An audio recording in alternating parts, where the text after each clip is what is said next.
Hello!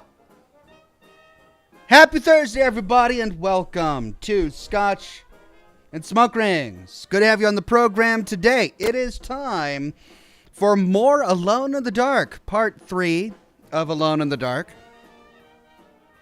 But before that, it's time for the Q&A, the hour-long Q&A. I've been doing the show for over 10 years, and we've always had an hour-long Q&A. You have questions, I have answers. Let's get to them before we dive into the game.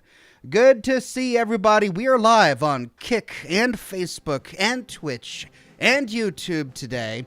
Luke Berman on Facebook, Heather O'Malley on Facebook. Good to see all of you. And of course, wonderful to see all of the regulars and the members and the Patreon supporters on YouTube today. Changed One, Sebastian Sanchez, Adam M, Jersey, Retro Wave, Merdin Philippe, Jersey, Craig Euler, Nick Barnhouse, Clueless and Callie, Naka Michael, The Magic Q, Courtney Zayas, Hellcat Jordan, Toby Noble on Facebook today. So great to see so many familiar names. I am here ready with my cigar. Today I'm smoking an Iron Horse. I started this a little bit earlier in the day, and I plan to finish it.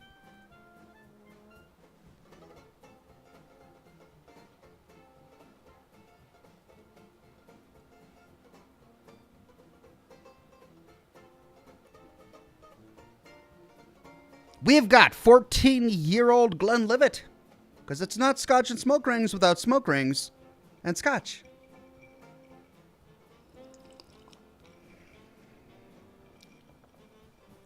But for a little bit sweetness, we've got some rum and coke as well.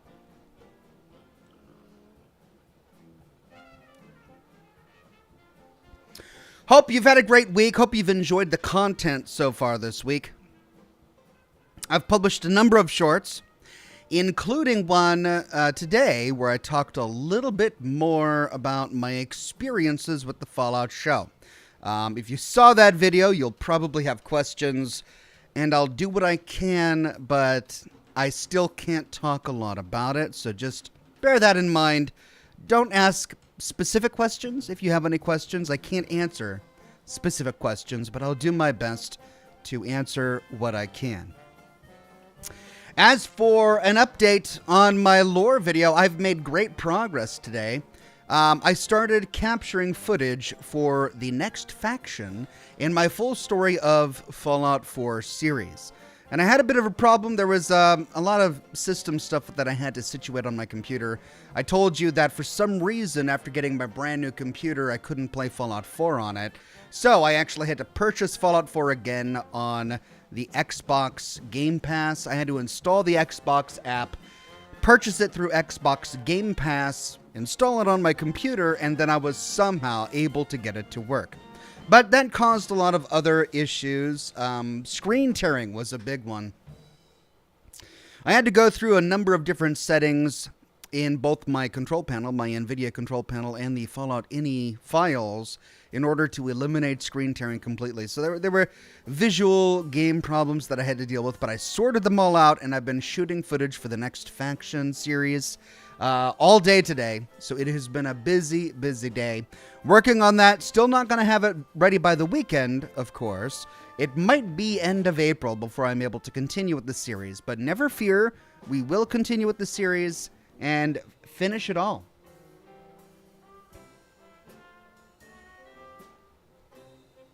Scotty P with a super chat says, first super chat of the day says, can't wait to go to New Hampshire for the eclipse. You're going to go to New Hampshire for the eclipse. Okay, well, congratulations. I'm glad you're able to go for it. I remember seeing an eclipse. Wow, it was years ago now. Back in 2014, was it? 2013, 2014? No, maybe it was after that. 2016? I was in my old house, and I enjoyed seeing that eclipse. But is this one going to be bigger and better? Is there something special about this eclipse? Well, congratulations. I'm glad you're able to go and get it. and check it out. Odyssey Haynes says, hey, Ox and chat, just stopping through, though. No worries, Odyssey Haynes. Glad you made it by, and it's good to see you again.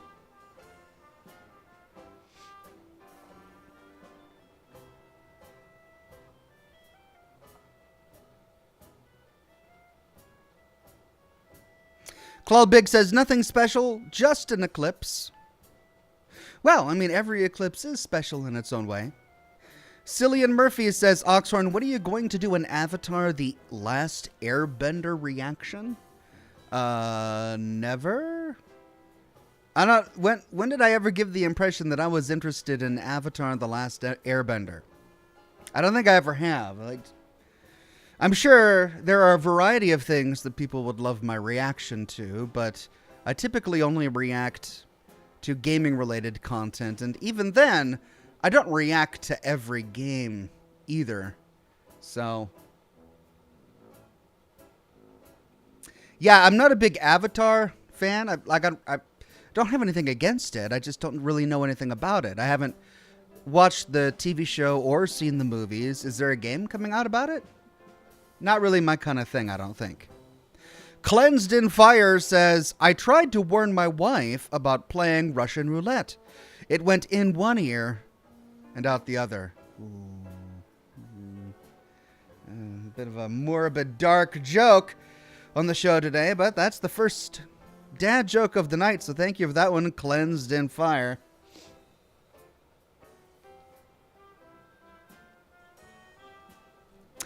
Retro Pro Frank on Twitch says, hello, Mr. Oxhorn. I'm wondering if you're going to do a playthrough of Fallout 76 new questline and DLC American Playgrounds. This questline is lore enriched with a mafiosa family, multiple mafia families, as well as some closure on the Devil's Blood. I think this would make an amazing YouTube video, and it wouldn't even take that long. The whole DLC maybe took me 4 hours going through every single option. You think that it's a possibility that you may be able to release a video on this? Maybe. It's not a high priority right now. I'm focusing on the Fallout TV show. I'm currently in the middle of a Fallout series on the full story of Fallout 4. I would love to continue to create content about Fallout 76, but the last expedition to Atlantic City was underwhelming to me when I streamed it live. So I may go check it out, but it's probably not going to be anytime soon. It may be a while, but maybe I will check it out later. Tilly gifted 5 Oxhorn memberships to the community. Thank you so much, Tilly, and congratulations to Radcon, T. Gus, Joey Carbo, Darren Hudson, and Endemus.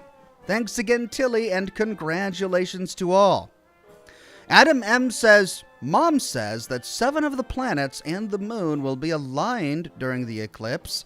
Not sure why that matters, but she's made sure to tell me a few times. Well, you know, astronomical events are inherently interesting. They've been a part of the human collective consciousness for a long time, and people have written about them for, centuries.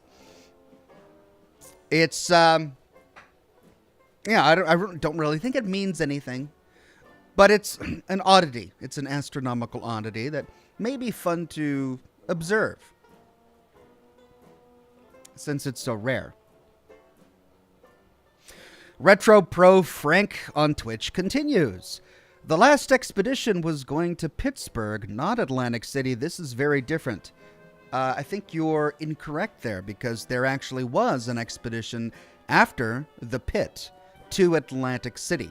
I streamed it. I broadcasted it.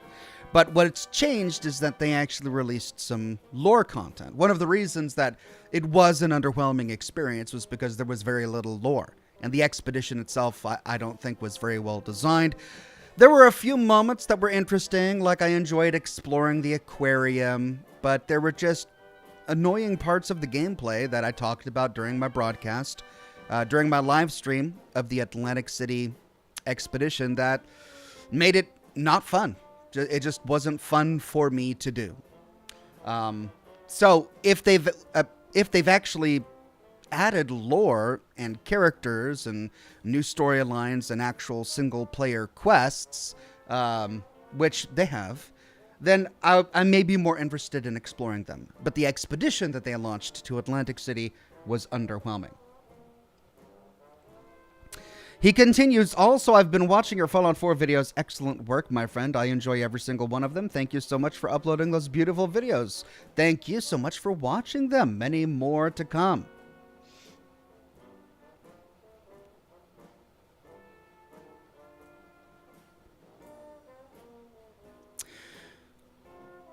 Arcade says, hello, Ox. This is my first super chat. Thank you, Arcade.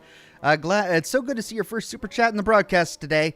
I don't know any jokes or have any questions. Just wanted to tell you how much I enjoy your channel. Stay classy. Thank you very much, Arcade. Stay classy, my friend. Alt Brendel says, when I was in college, I was so broke when I had a flat tire, I didn't have any money to get it fixed. I had to figure out a retirement plan. A retirement plan. That's great, Alt Grendel. I hope the retirement plan worked well, and, you know, the flat tire has fixed itself. Thank you for that one. Wade Speakerman says, the last total eclipse was 6 years, 6 months, 6 days, and 6 hours ago. Omen? Well, no, that would be wrong, because that's 6666. If we really wanted it to be diabolic, it would have to just be 666. You add an additional 6 and no longer diabolic. It's now, I don't know, diabetic. That's something else. Luca S. says, hey there, Rox. How are you doing on this fine morning/noon/evening/night? By the way, how is that transatlantic voice of yours doing? Greetings from Germany. Look, Luca. Well, greetings from Seattle. Do I have a transatlantic voice? I can do a transatlantic voice. Not very well, I don't think, but it's passable. It's a passable transatlantic voice, but it's not my default voice. This is my default voice, and it's more of a, you know, a West Coast of America voice rather than a transatlantic. But thank you very much, Luca S. I'm doing well. Good to see viewers from Germany. Urarur says, riot! Well, Urarur, I don't know why you're so upset. I'm glad you're here, but there's no need to riot. No rioting in the chat. Not without good reason. I mean, we've had good reasons in the past. Like communist Chinese-themed power armor. That's a good reason to riot. But, you know, tone it down a notch. Alt Grendel, continuing to talk about his flat tire, says, I was totally deflated. Oh, Alt Grendel, I'm sorry to hear that. But I hope that now you're feeling pumped up. Because it's Scotch and Smoke Rings night. It's a reason to be pumped up. Odyssey Haynes says, I'm really enjoying Alone in the Dark. Also, I'm buying my Nuka-Cola for April 11th. So excited. That's great. You're going to be drinking Nuka-Cola while watching the series? That's awesome. Well, I think we're all excited and looking forward to it. I know I am. Ustio Mercenary Vargas on Twitch says, a ghoul walks into a bar and the bartender says, we don't serve ghouls here. The ghoul replies, that's fine. Is the human fresh? Because zombies. Because ghouls look like zombies. It's a zombie joke. They don't really eat human flesh. I mean, feral ghouls do. But not non-feral ghouls. Just to clarify. Sly Samurai on Twitch says, hiya, Ox. Have watched you on YouTube for a while and love the content. Cheers. Thank you very much.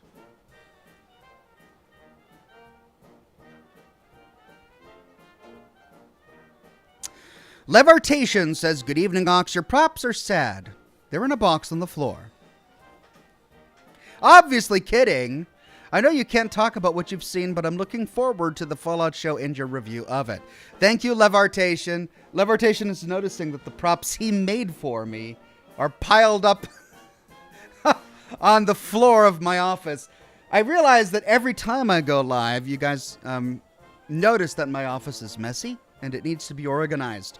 And every time I say that I will organize it and clean it, and it'll be no longer messy.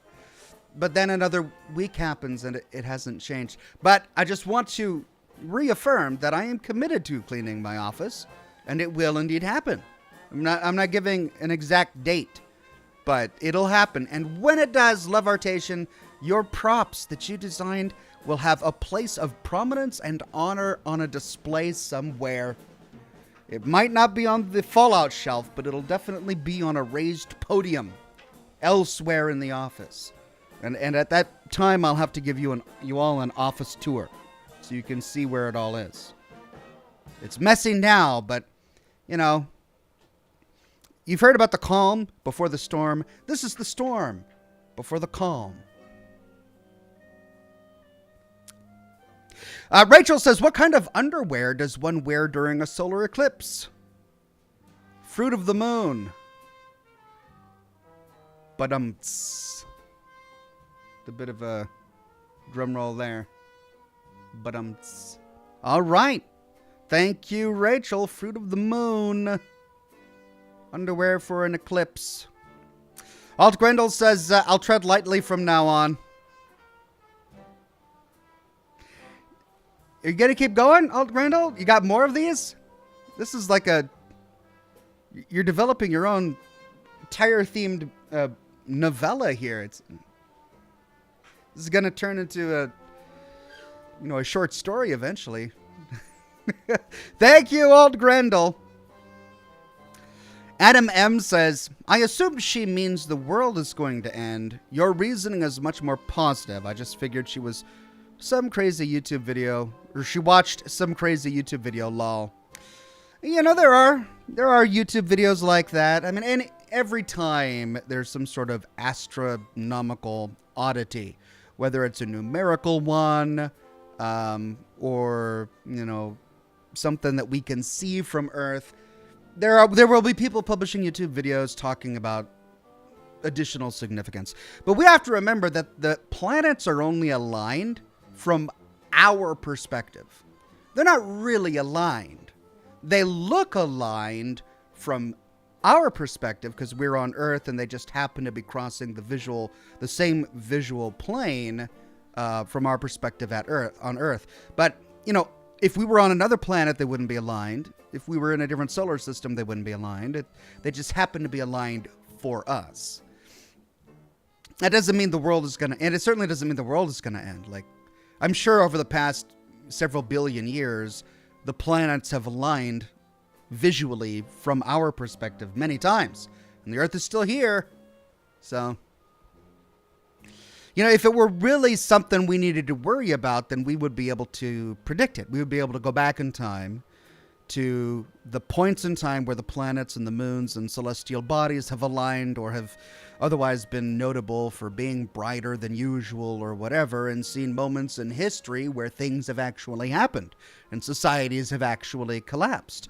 But we don't. We go back in history and we see big moments in history, and they don't always, if ever, coincide with astronomical oddities, right? So certainly not something to be worried about, but it might be something to celebrate for fun.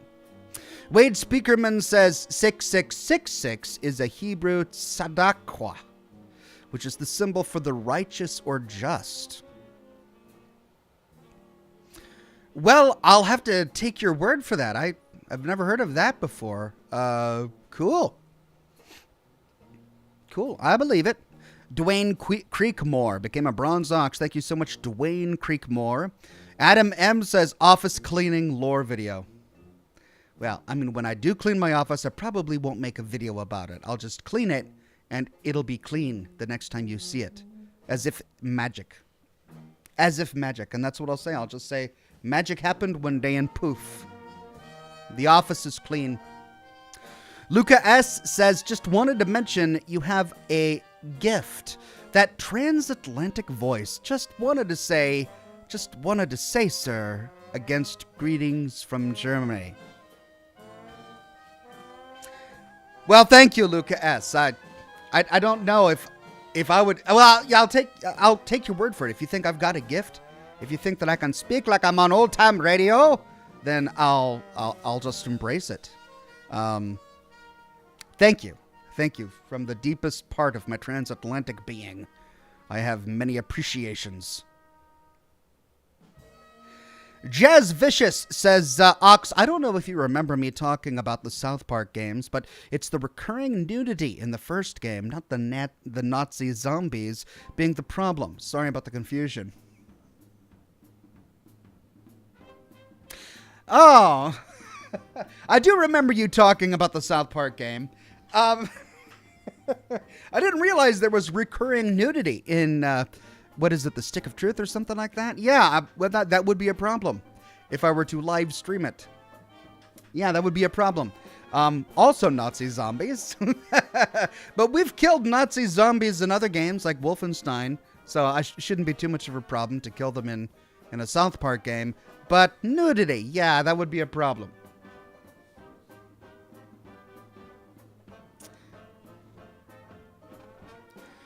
A Lethal Curse on Twitch says, have just stopped playing Need for Speed Heat. Nothing better than going 240 miles per hour down a highway in Coensegregara. Wow, that sounds like a lot of fun. You know, speaking of, well, it's sort of related to what you're saying, but I saw a video recently about somebody who installed photorealistic mods into their Cyberpunk game. And they showed off just driving some of the vehicles, and it was stunning just how realistic it looked. It looked like real traffic. It looked like real racing. It made me want to see if I could figure out how to get those mods to work on my gameplay. Because Cyberpunk, when it works, it's a beautiful game. It really is. It's one of the most stunning games.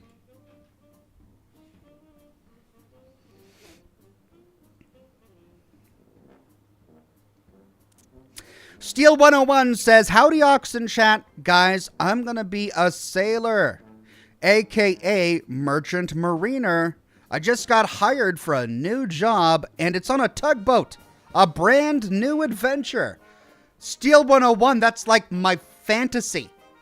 It is my fantasy. If for some reason the YouTube thing didn't work out, and my kids were all grown up and moved out of the house, my fantasy is to just be a tugboat captain somewhere in Maine and just sail every day. I don't really want to fish. I mean, not that I have anything against fishing, but I just don't want to have to smell fish. Not that I could smell fish, but I don't want to know that if I could smell at that moment, I would be smelling fish, if that makes sense. I'd rather be away from the fish. But on the sea, in a tugboat, with a big white bushy beard and a black captain's hat, that's my fantasy. I want to be able to just go out on the ocean and get a piece of wood and whittle it into a little sailor figurine, and then maybe sit down in the cabin at night with my paints and paint it. That's my fantasy. You're living the life I want. Steel 101, congratulations. A merchant mariner. That's amazing. Jake Farley says, got into Cyberpunk because of you. Thank you, Jake Farley. I hope you've been enjoying it as much as I did. Obi-Wan Kenny says, Ox can't smell fish? Yeah, and just fish. Just specifically fish. I can smell everything in the world but fish. I don't know what it is about fish that makes it so I can't smell them. Just the gods cursed me at birth and said, you will be able to smell dog poop and cow farts, but not fish. No, I can't smell anything. It's, I talked about it on camera a while ago. I thought you knew. I guess not. But I haven't been able to smell since childhood. It's not COVID related at all, but Ever since childhood, I have not been able to smell. So that's why I talked about the smelling of the fish. Jessica McDonald says, Old Longfellow. Ox? Yeah, I like Old Longfellow. One of my favorite companions, Old Longfellow.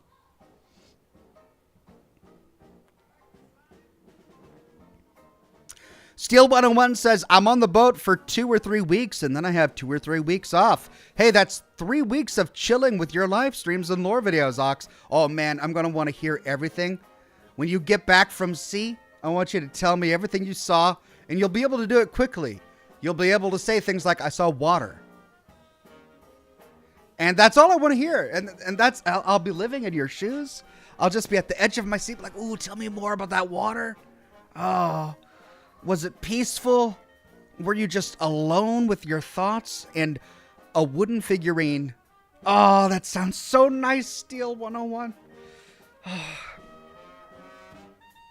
I'm happy for you. I really am.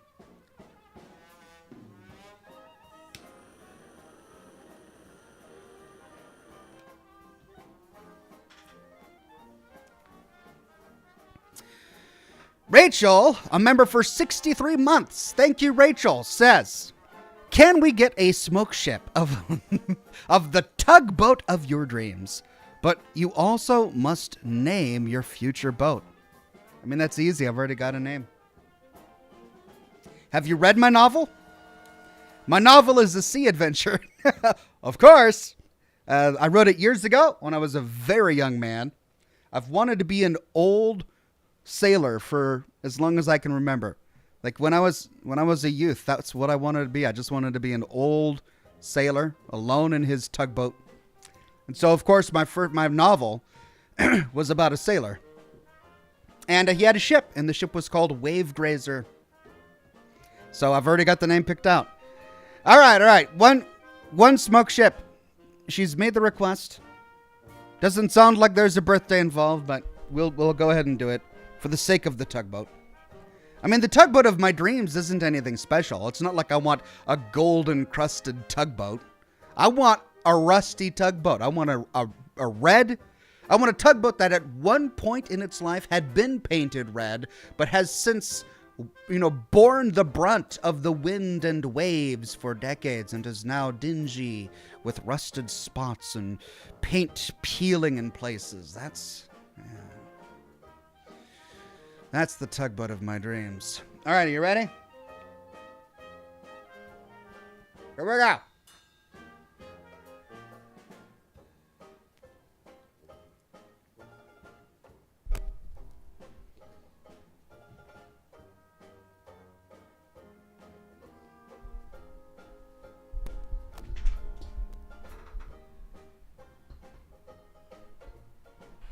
Wow!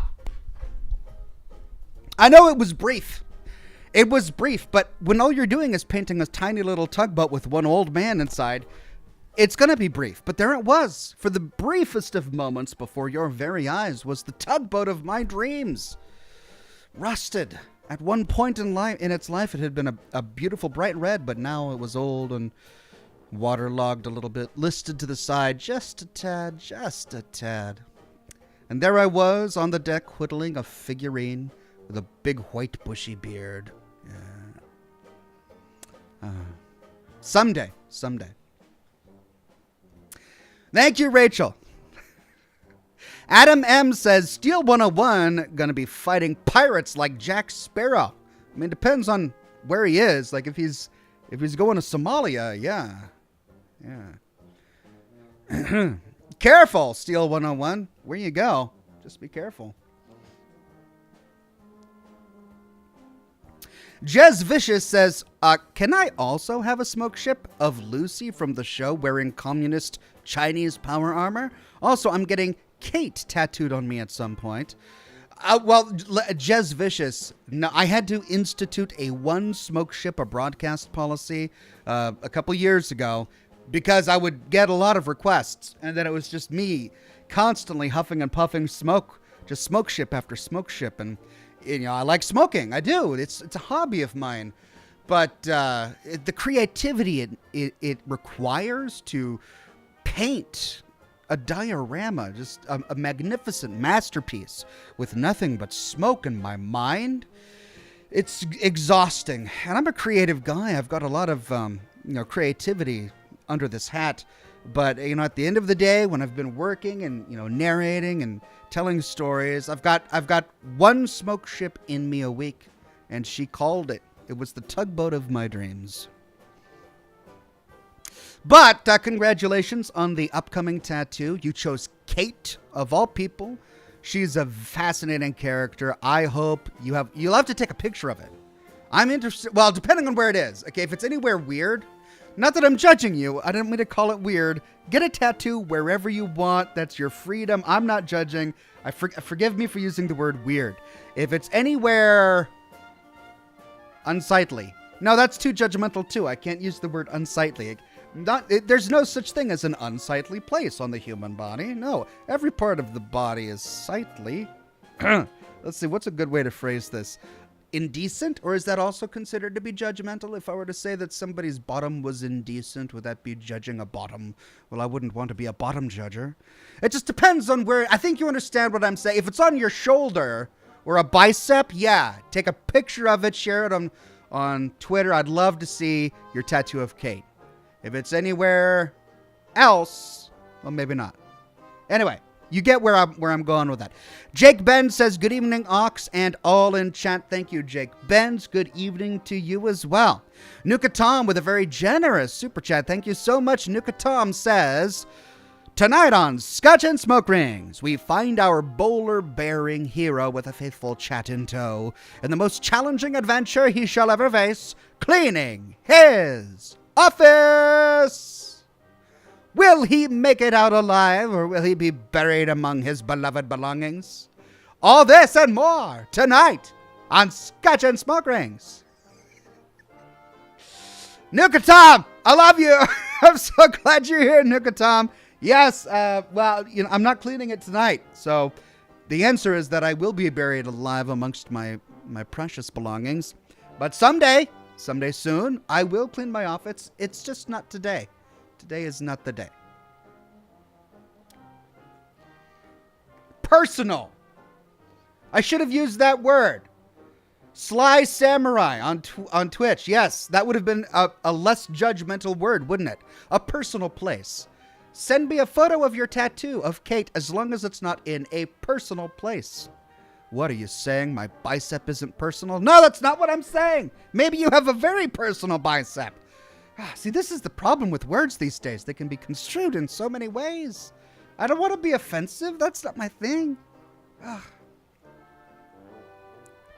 Mubius Ouroboros says, hi, Ox. Has there ever been a moment in your life when you thought to yourself, man, I hope I never have to see this again? If so, tell us all about it. So you specifically want me to recollect a moment in my life that I've chosen to push away because it was so bad that I never wanted to see it again? Why? That's not nice. Well, I mean, to answer your question, I can't really think of anything. I've actually been pretty lucky in my life. I haven't had a lot of awfulness. So, I mean, there have been video games that I've played that I never want to play again. Scenes in games that I've never want to see again. But aside from personal tragedies, which we've all had, I can't really think of a moment where I've said I never want to see this again. Okay. All right. Cottage cheese and pineapple Jell-O salad. One year, somebody came to our family Thanksgiving with a cottage cheese and pineapple Jell-O salad. It was called a salad, but it wasn't a salad. It's never a salad. Like, this is what they do to make it sound healthier than it is. It was made with chunks of pineapple, globs of cottage cheese, and Jell-O. It was a cheesy dessert. But no, they called it a salad. It was a pineapple and Jell-O salad. And it wasn't a salad. You're eating dessert. And it was awful. I mean, I didn't try it. It just looked awful.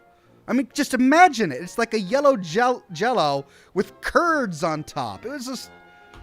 Ugh. Why? So there you go. That's a moment in my life that I never want to see again. Thanks for bringing it up. Jeez.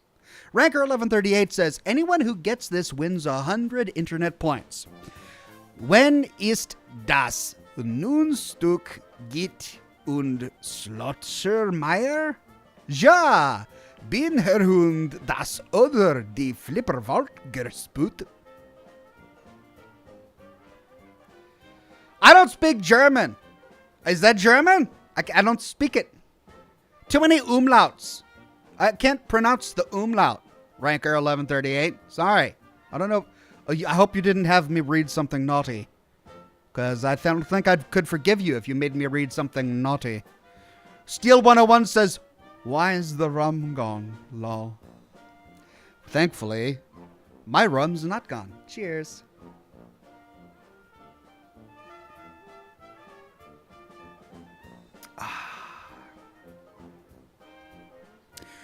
Urarara says, I'm getting a houseboat and naming it Skanktuary.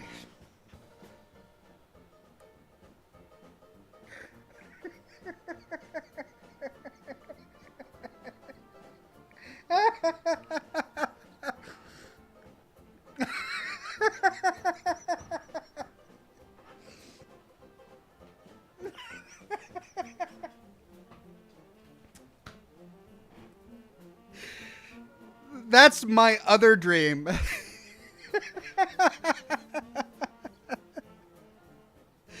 Yeah, I've got two dreams. Living out on a tugboat and then living on a houseboat named Skanktuary.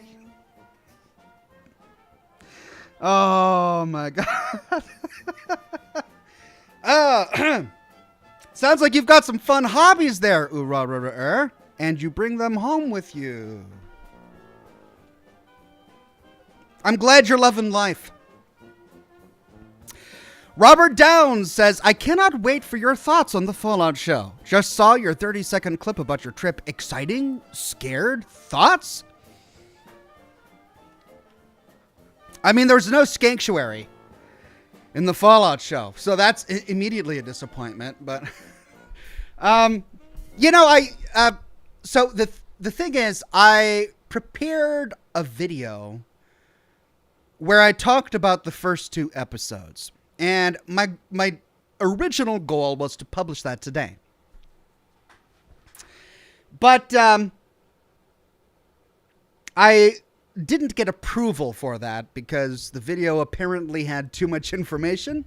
I purposefully went out of my way to avoid spoilers. I didn't want to spoil the show, but apparently it divulged too much information about the show, so I was given a different date when I could publish that video. So that video is coming. It's just not coming today. So essentially what I had to do is I had to create a shorter clip from that video that I could publish today that didn't reveal any information about the first two episodes.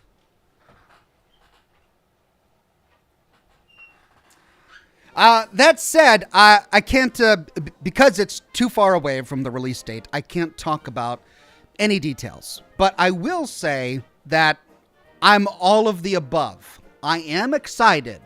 I am also scared.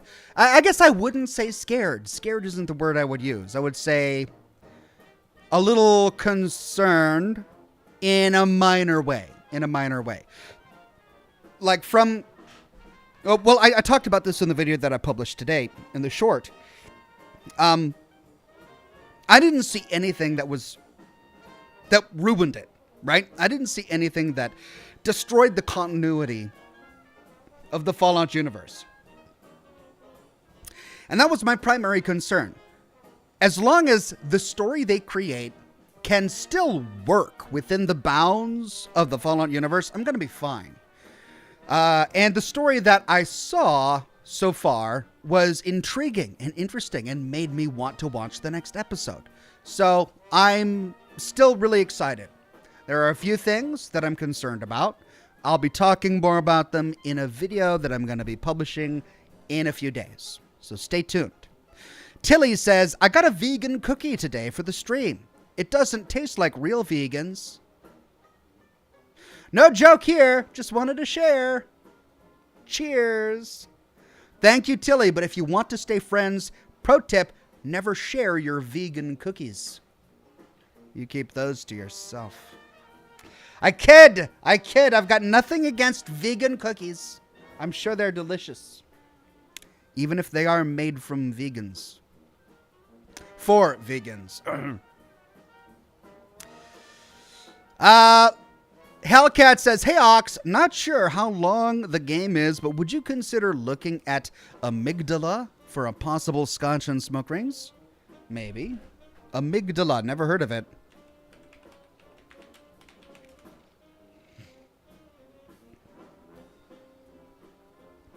Three stars out of 5 on Steam. Mixed reviews. I mean, it looks interesting, but it's got mixed reviews. I'd have to watch some videos and see if it was something I wanted to dive into. But it does look interesting.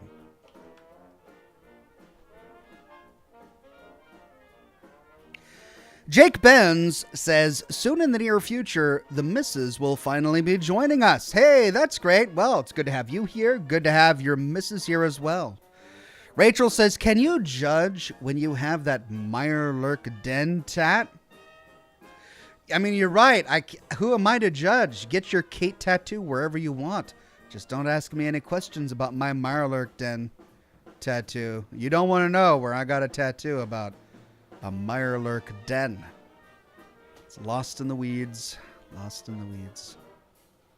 Padre says, why did the chicken cross the road? To get to the idiot's house.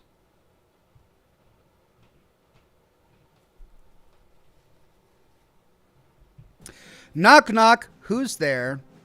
The chicken. You're calling me an idiot. Cheers, Ox. Drink him if you got him. Thank you very much, Padre. Good to see you, Padre. I feel like it's been a while. Love the intro there. In with a joke. Ranker 1138 says, the German was the funniest joke in the world from a Monty Python skit. It was translated into German for use in a joke warfare during World War II. Oh, okay. Okay. Well, I don't recall that particular Monty Python skit. I guess I'll have to look it up later.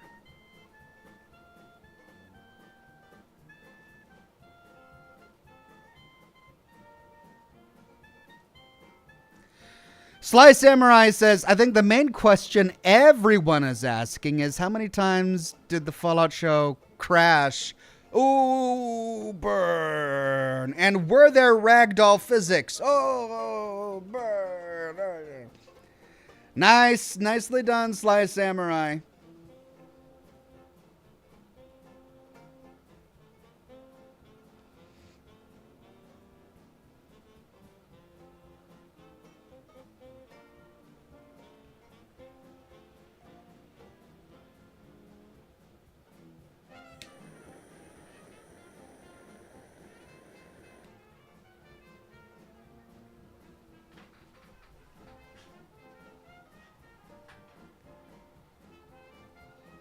Okay, I've got something to show off.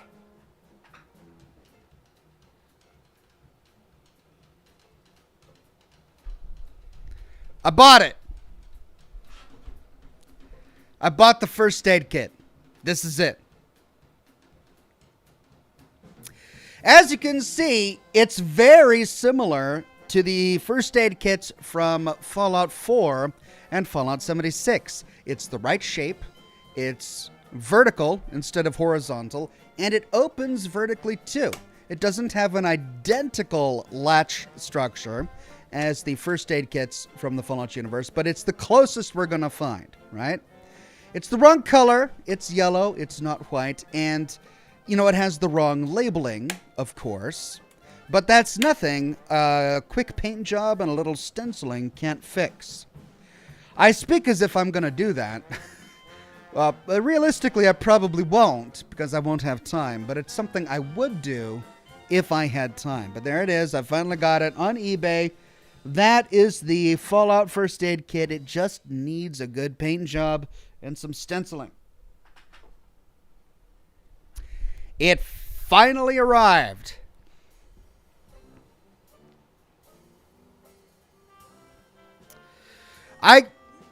I used to do a lot of painting when I was younger. My hobby as a youth was to build model kits and paint them. I even had an airbrush station, in the garage of my mom's house, and it was a big part of my childhood. It was a big hobby of mine. I haven't done anything like that recently, so it's been a while, but it's something I would enjoy if I had the time. Lane Berry says, "Is there seamen in your Mirelurk den?" That's just gross, Lane Berry. That's a very personal question. We don't ask those personal questions here on the program. It's inappropriate. When you learn that a man has a Mirelurk den tattoo, you don't ask about the seamen in the Mirelurk den. You just don't. So learn your lessons and try not to make mistakes in the future. Okay, Lane Berry? Okay. Padre, with a very generous super chat, says, "My friend got a PhD in washing machines. Now they call him a spin doctor. I think I want a job cleaning mirrors. It's just something I could really see myself doing." Deep thought of the day: when you clean a vacuum cleaner, you become a vacuum cleaner. Touché. Deep thoughts.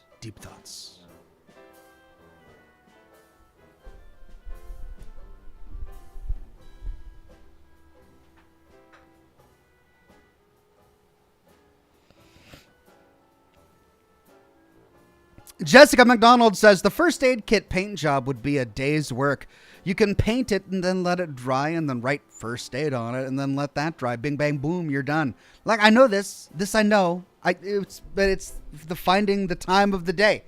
Like, I get what I would do. I would soak it in that chemical that makes the paint peel, and then I would sand off all of the rust using various grits of sandpaper, and then I would get my airbrush out, and I'd put on the primer and let that dry, and then I'd paint it white and let that dry, and then I'd get the stencil kit out and stencil, make it match the first aid kit in the Fallout universe, and then let that dry, and then I'd have to distress it by undoing some of the stuff I had done to put little bits of scratches and rust on it. I get it, I know. But it's the time it's the problem. I know how to do it. I just can't find the time. Jersey says, "We've been trying to reach you about your tugboat's extended warranty." Oh, man. Don't ruin my fantasy. My old man in a tugboat fantasy. Don't ruin it by talking to me about extended warranties, man. Don't do it. Jez Vicious says, "I don't want to say much about my Kate tattoo, but I will say that she will be..." Really? Okay, he wants me to read this out loud with my mouth. "I don't want to say much about my Kate tattoo, but I will say," says Jez Vicious, "that she will be in a dominatrix outfit, holding one of my favorite historical pistols." Is that what you call it? A historical pistol? Might as well call it a blunderbuss. Look, we all have unique nicknames, at least I'm assuming. But blunderbuss? I'm not going to judge. That's fine. But now we know. Now we know where your Kate tattoo will be. It's no longer left to our imagination, and now we're stuck with that imagery. Wow. Too much details there, Jez Vicious. Too many details. Tilly says, "Can the next Ox plushie be a recreation of the clay face you made?" I have it. Yeah, here it is. What, this? You want me to put this on the production line so that you can buy your own little clay face. I don't know what I was thinking. I made this in high school when I was in pottery class. Oh, maybe. Maybe that'll be the next... I don't think it'll sell well. That's the problem. I don't think it'll sell well.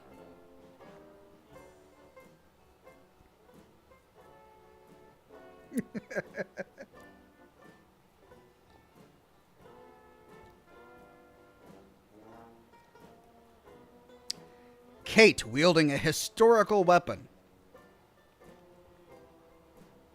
Wow.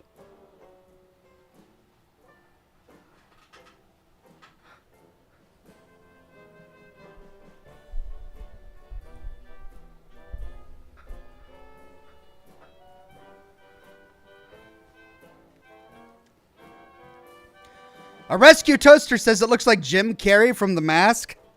Does it? I mean, if it were green, yeah, maybe. It's the flat teeth.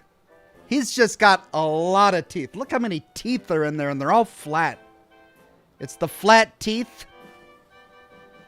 The ginger eyebrows. I mean, those are... this wild. Just wild. It's solid, dude. That's a solid hunk of clay.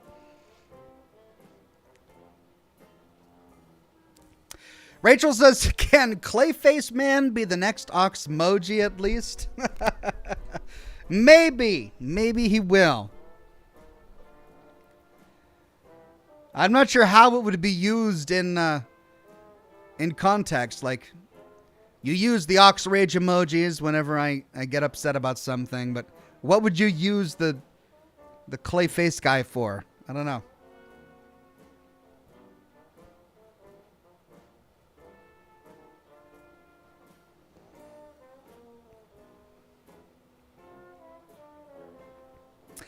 Jessica McDonald says, give it to your dentist and he can use it to scare little kids to brush their teeth. That's a good idea. Maybe I will do that. Love that idea.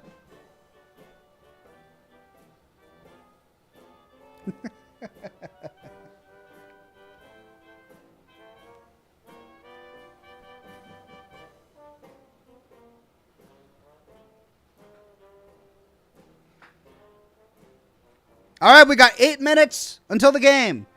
8 minutes. You got your questions? Get them in now. Now's your opportunity to get those in before the game starts.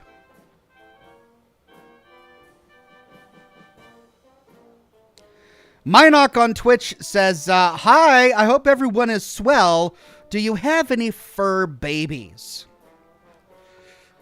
Well, I mean, I know that some children are born with genetic conditions like that, causing them to be furry all over. My children are not... Oh, you meant animals. Oh, like pets. Right. Yeah, I've got a dog. I've got 2 dogs and a cat. I've got a dog named Admiral. I've got a dog named Grits. And a cat named Chowder. Because my fantasy is being a retired admiral on a tugboat, eating chowder and snacking on grits, I guess. I don't know. There's no reason. I pretend, but I really don't know why they have the names they do. Yeah, I've shown them off on camera in the past. I don't have them handy, but yes, I have in the past.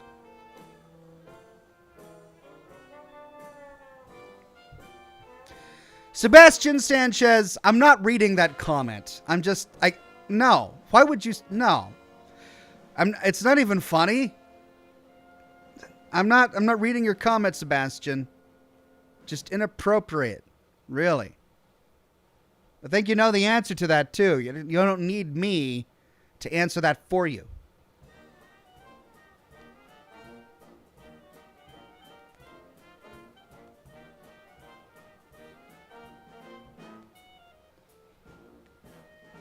Jessica McDonald says, is Chowder still plotting to take over the world? Yes. Chowder, he really is an evil cat, I think. Though we gave him a haircut recently, I wish I had him here so you could see. We gave him his summer haircut because he was getting really, really fluffy. And his fluff was just floating all over the house. So we gave him a haircut, and he's become really needy ever since he got the haircut. He jumps on your lap, and he's much more demanding for attention and affection. And if you stop, he will get angry. Like if you give him pets, and if you stop for any reason, he will just start meow, meow, meow. And it's not a nice meow. You know how some cats, they've kind of got a meow. You know, it's cute, right?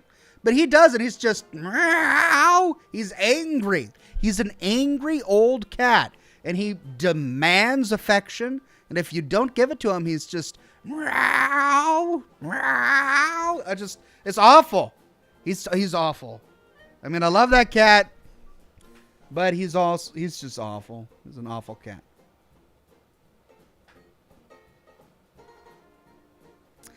David Garanson says, I know something you never want to see again. The night you had too much scotch and tried on those clip-on tassels in the mirror? How did you know about that? I mean, that never happened. I don't know what you're talking about. You're just making stuff up. Just making up your own fiction.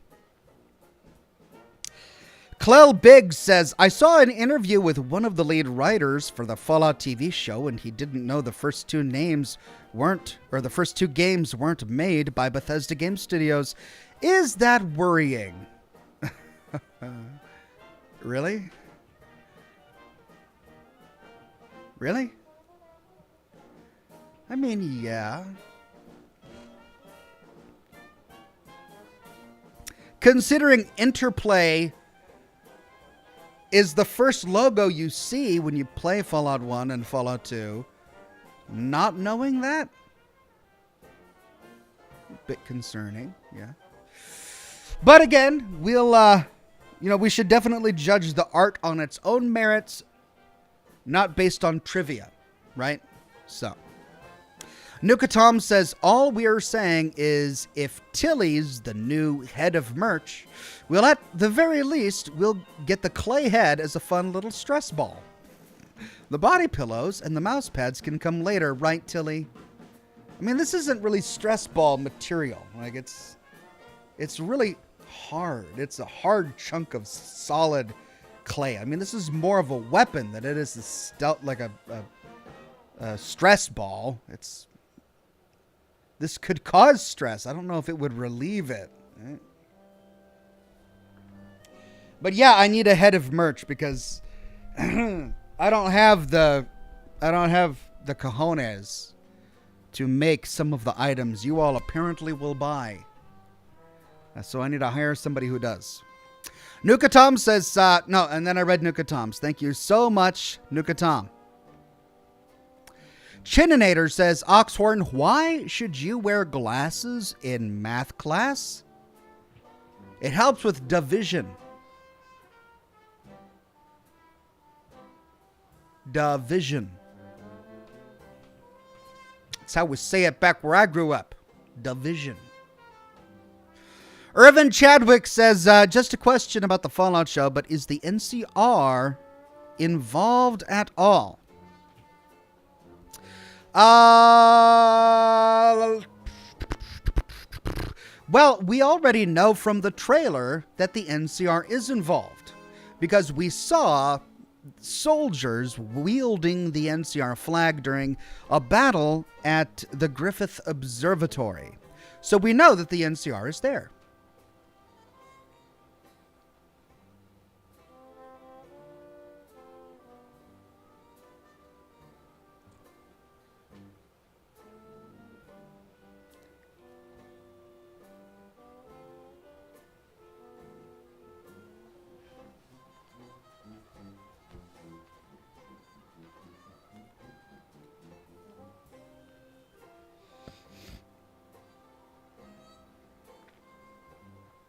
Minock on Twitch says, did some of the people who worked at Interplay and Black Isle move on later to Bethesda?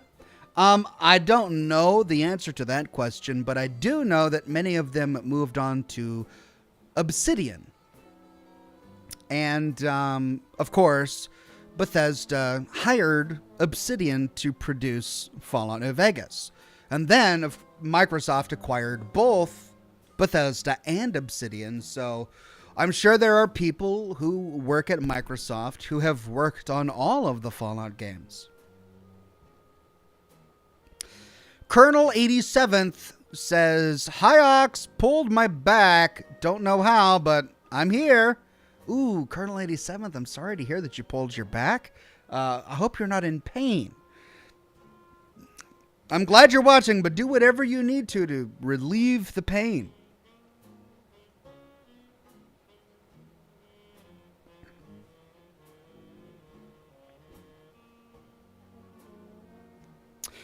Okay, everybody, it's time for the game. Let's fire it up and turn out the lights and get ready for shenanigans. Because this game, it's got a lot of shenanigans. Not a lot of scares. Some scares, but it's got some shenanigans. Alt Grendel says, "How old is Chowder?" He's about 5 years old now. So he's about middle-aged, really. Tilly says, "The Clayface needs a disarming name like Michael and Jason have. Like Kyle or something." Really, the two disarming names you chose were Michael and Jason? Okay, that was probably on purpose, right? Michael Myers and Jason.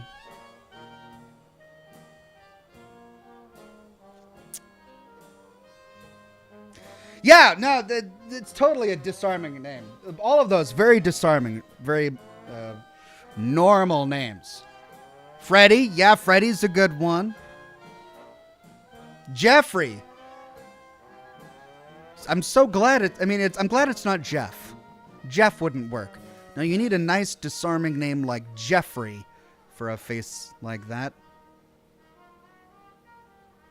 All right, let's get the game going.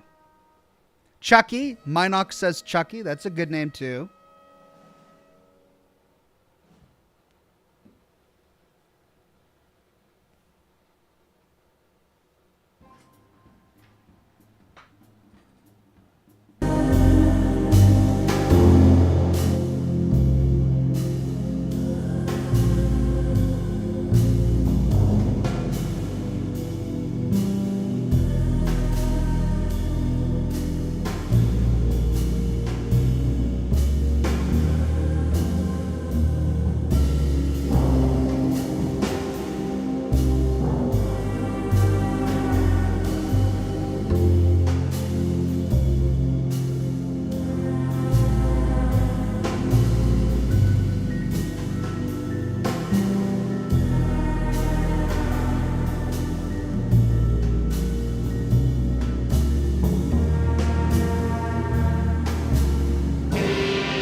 Man, all this time I planned to name my first chip Wave Grazer, but I'm gonna have to name it Skanktuary now. I'm just gonna have to. I just can't get it out of my head. It's such a good name. Colonel 87th says, "Intense pain. Ice helps, but I had to call off work." I'm so sorry, Colonel 87th. I mean, that kind of, like, back pain is just absolutely the worst.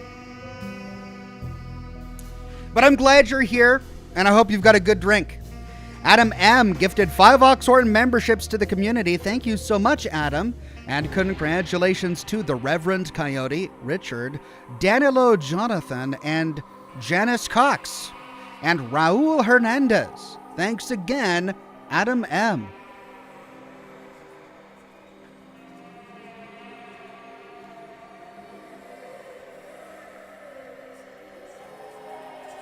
All right, continue.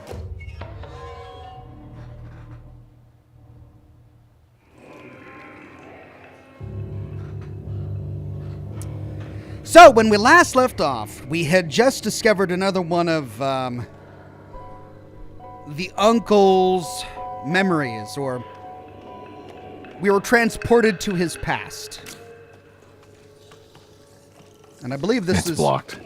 Oh, yeah. We just came through here. And then that crashed, which blocked the exit, and so now we're safe. Now it's time to crouch. Oh, yeah, I love that crouch. That is a stealthy crouch. Time for some stealth.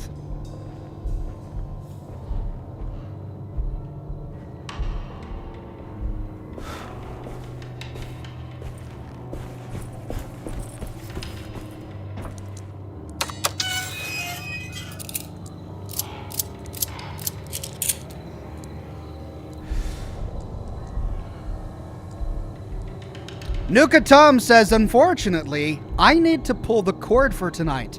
The power's out, and petrol's pricey. So this is your faithful voluntary narrator signing off.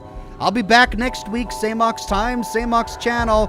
Thank you, Nuka Tom. A toast to you, my friend. Thank you for coming by. Sorry to hear that the power's out, but I've been there. I think we all have. Hopefully, it'll be back in time for next week. Cheers, my friend.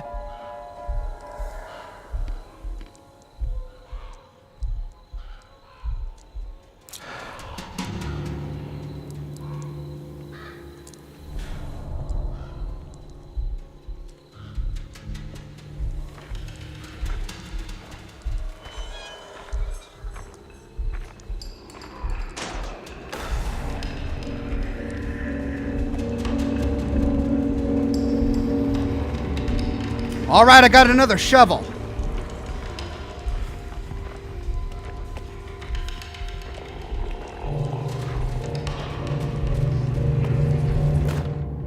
Crucifix, a weapon.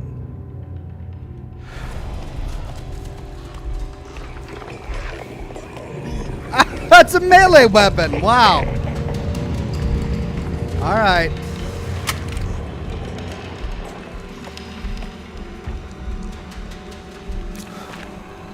Oh, a big old family crypt. I can hear them, that's the thing. I don't see them, but I'm continuing to crouch because I hear them. Can't get in there.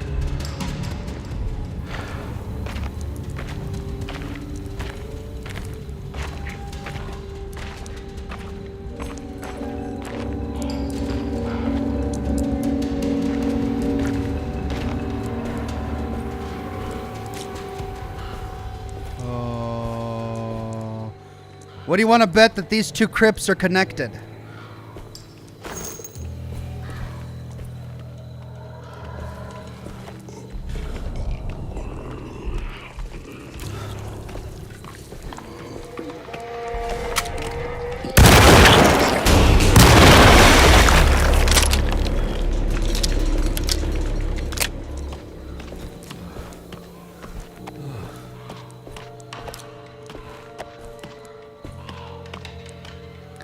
Are those maggots? Ew. Ew, that is gross. Oh, it's still pulsating? It is dead, right? Yeah, it's ragdolling, so it's got to be dead, but still. Oh. That is filthy. Ew. That is so gross. Oh, man. Okay, what's in the coffin?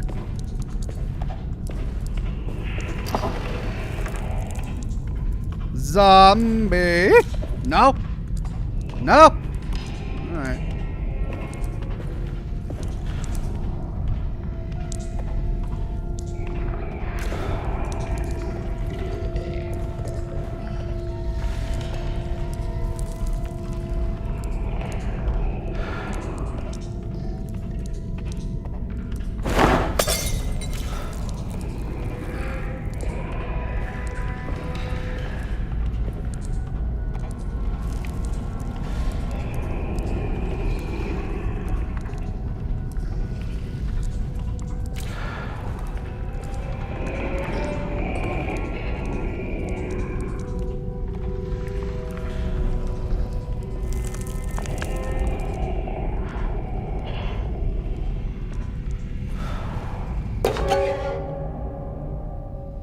The Omen. A rustic plate adorned with lost allegory.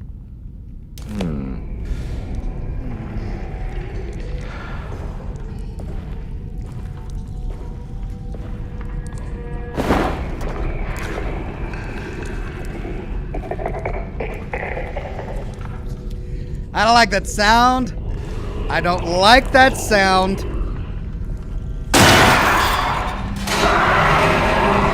Wow.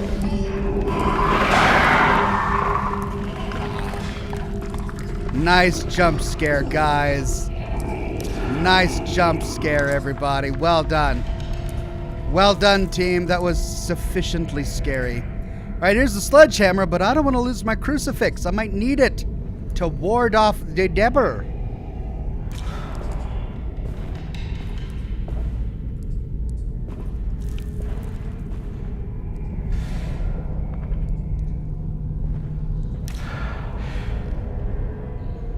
Okay, we're going up. Just as I thought. I think this is going to connect to the other one that we passed.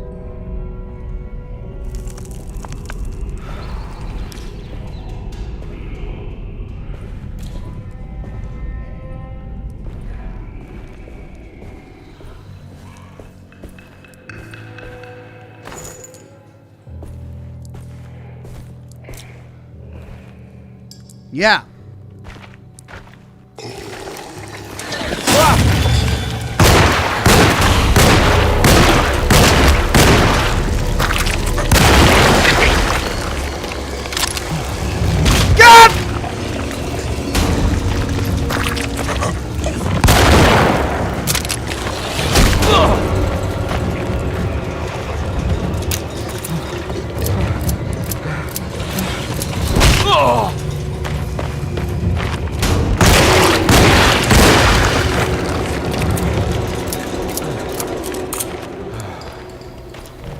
Alright, how do I heal again?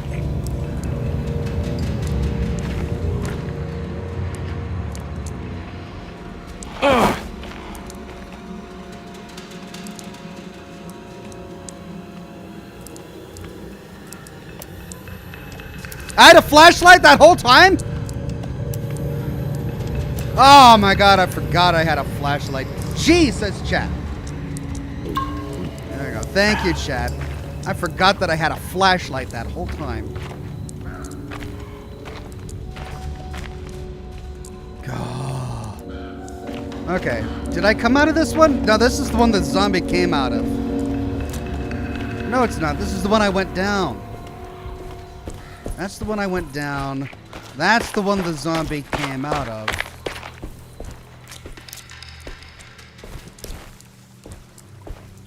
Oh, a well?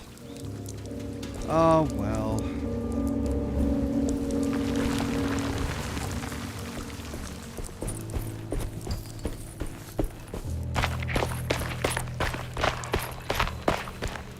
Can I squeeze between there? I can.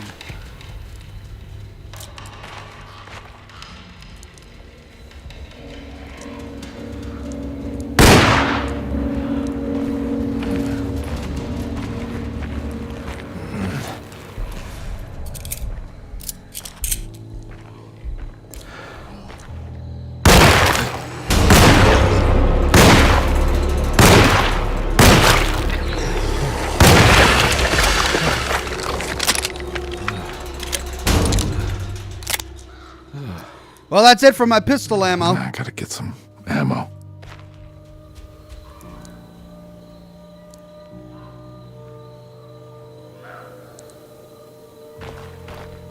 Okay, before we go down the well, let's explore over here. I hope it doesn't push us into some sort of cutscene. I'm thinking we're going to have to go down the well, but I'm betting there's loot down here. Yeah, another crucifix. Oh, yeah, ammo. 7. Oh, thank you. It's worth it. A net plus. Yeah. All right. 2 crucifixes.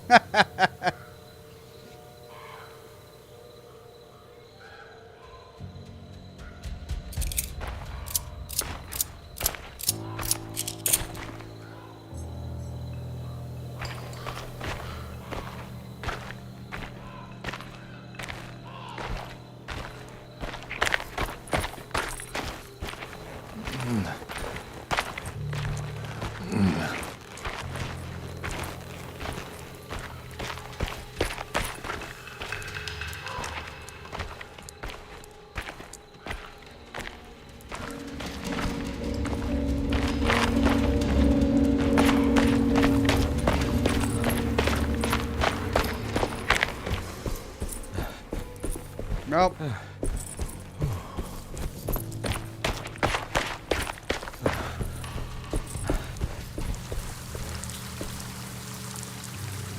Yep. Marine 98 says, the lights are not very stealthy, Ox. I mean, you're right, but...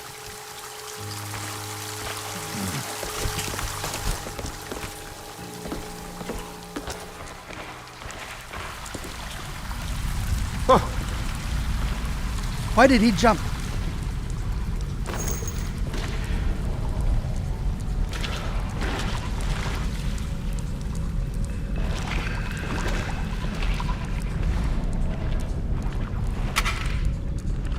Two shotgun shells left.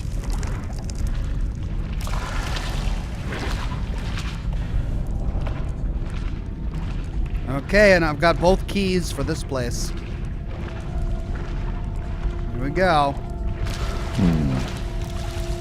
Blessing or the omen?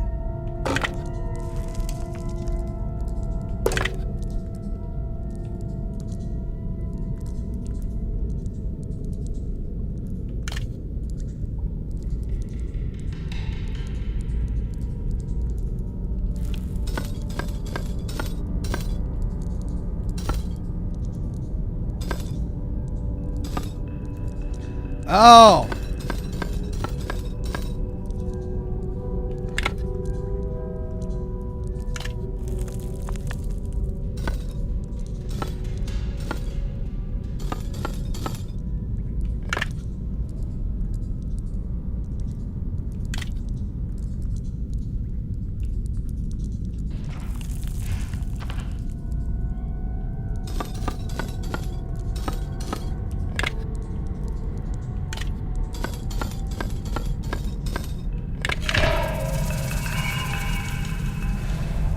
That did it.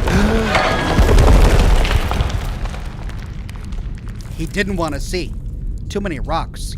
Those were scary rocks he just couldn't watch.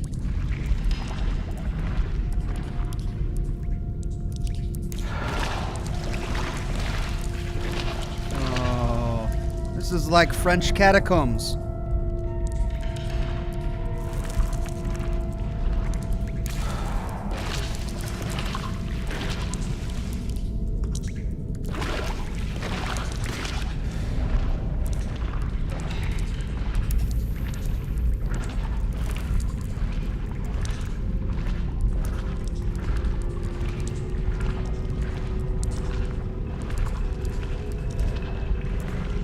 Jay King says, "Hey Oxen fam, it's been a while. How's it going?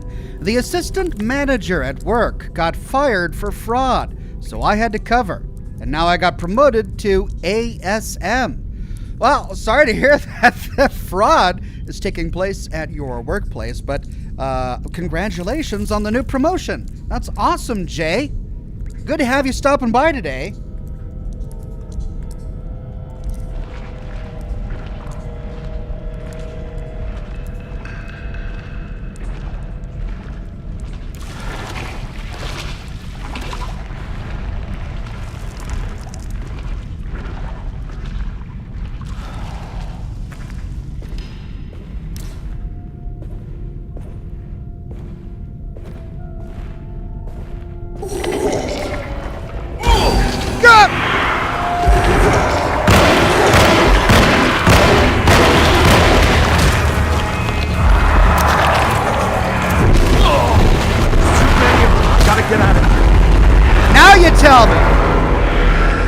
Now you tell me. Wow. Wow. So, this is one of those segments in the show where after training you to fight enemies the entire game, they suddenly throw so many at you that you're not expected to fight them. And your character doesn't say, "Too many of them, gotta run," until you're already dead. Brilliant. Brilliant game design.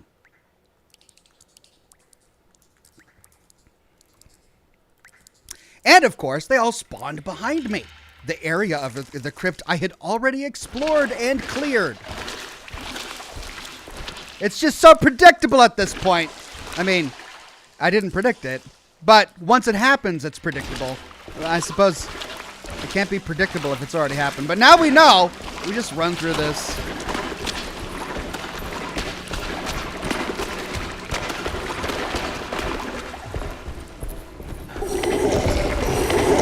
Too many of them. I gotta get out of here.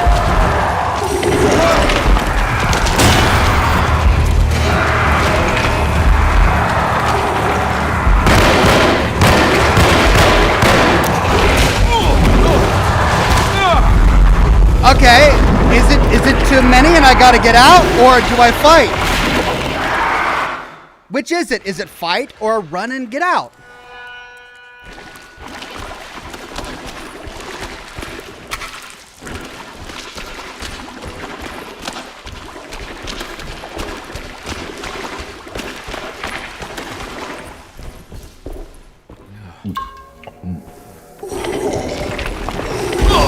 Too many of them. I gotta get out of here.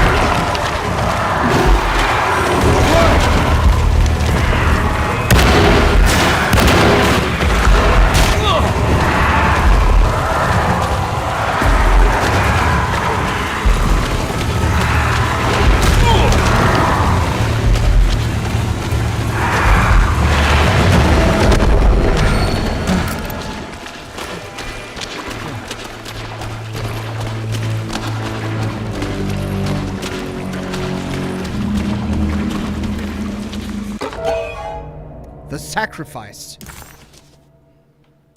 Now, what do we got here?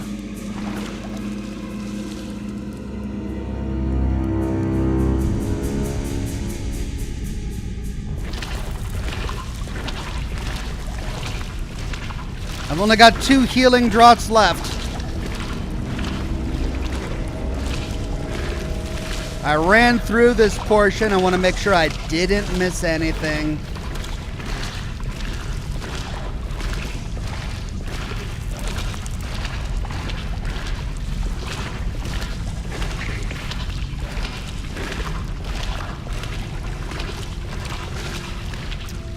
Alt Grendel says, Cat's Paw 79's hubby will be 41 Saturday.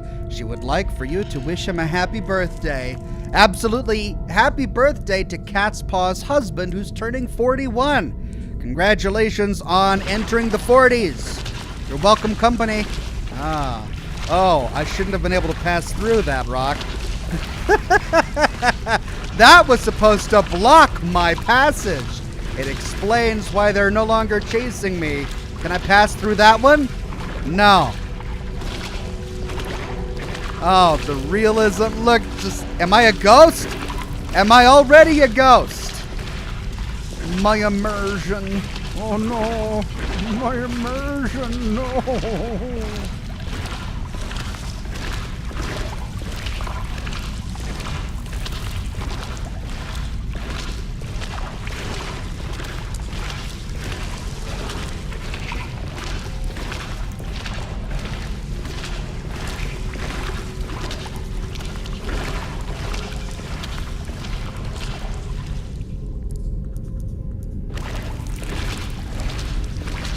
Okay, I think I looted it all.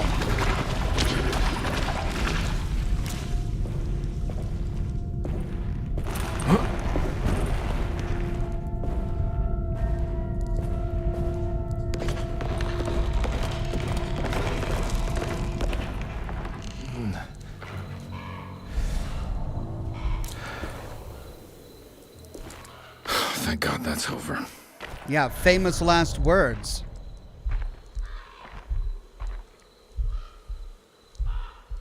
Well, which way do I go? Which way? This is lit with candles, so I presume I go that way. So let's go this way. For loot.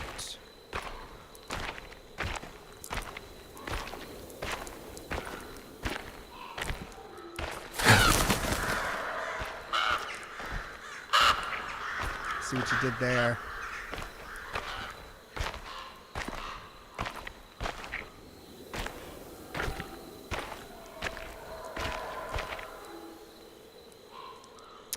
Pineapple Man says, how's it going, Ox? Excited for the Fallout show? I'm more than excited.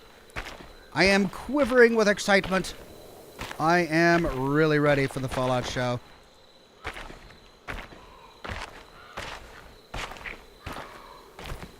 Okay, this looks like it may be a dead end.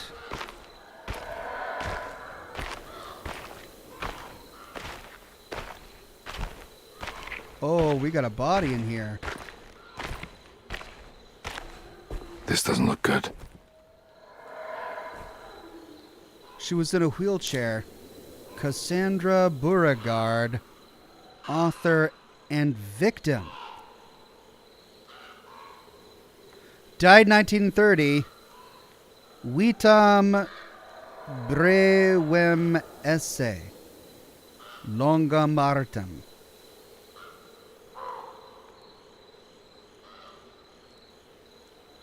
I mean, was her body just thrown in there? Was it not buried? Beauregard. Unless that's not Beauregard, it's someone else, which is possibly what we're seeing here. Alright, well, we can't get in.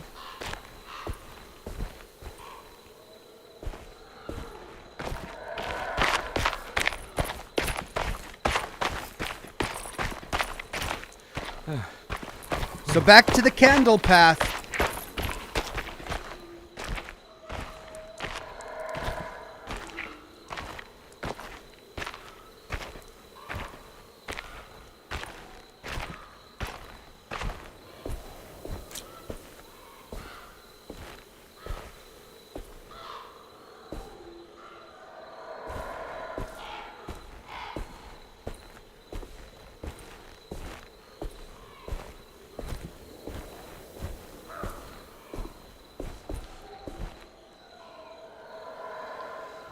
Oh god.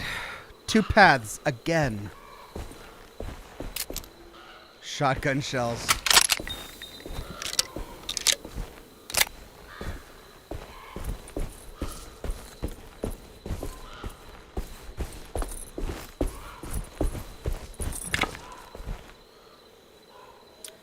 Okay.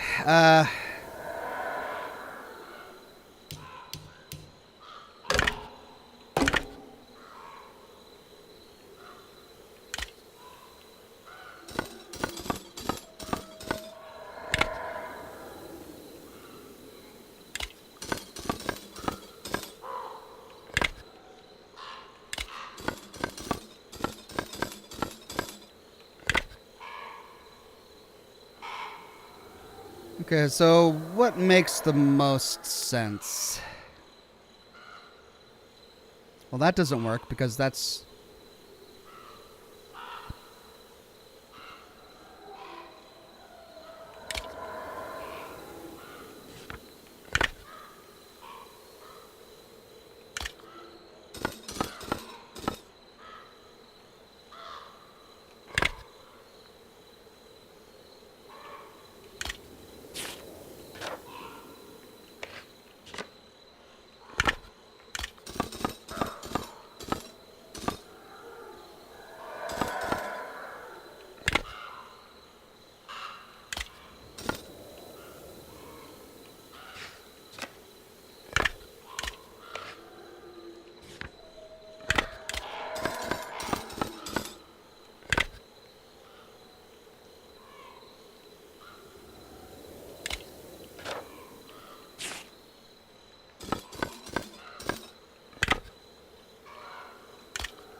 Please don't touch her.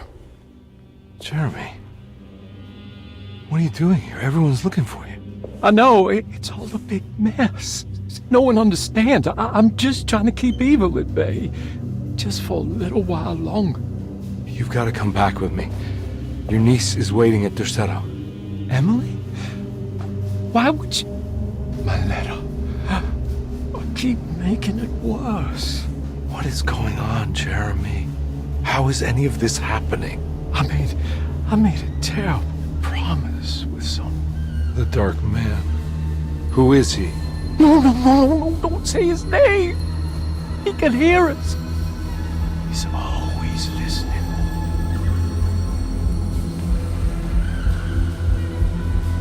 Jeremy, I need to understand what is going on.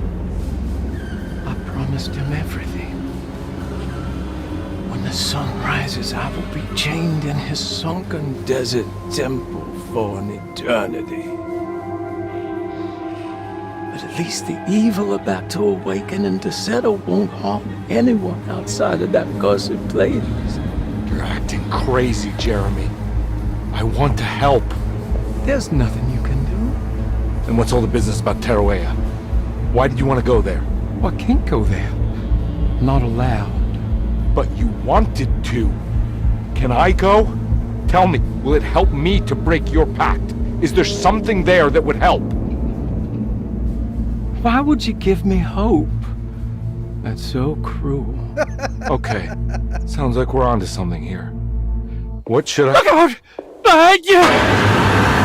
Run! Don't let him take you! Oh, was that the Dark Man?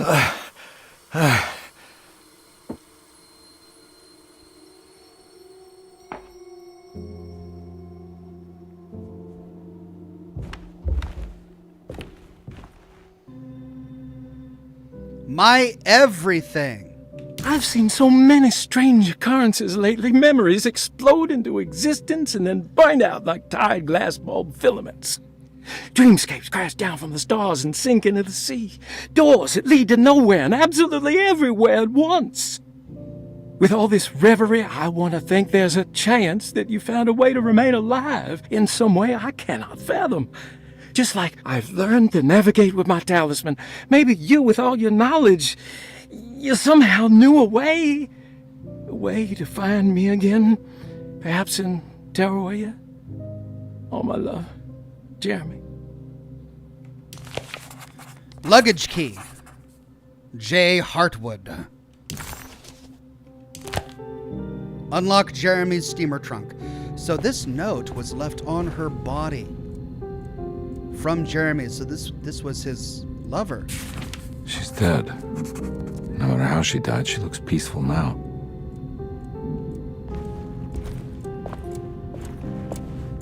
Astarte Artist Colony. I remember hearing about their disappearance. Must have been 15 years or more now.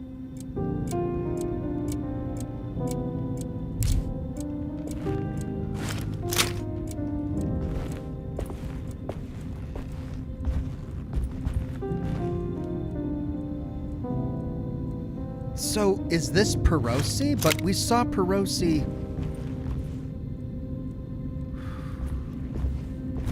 in the manor.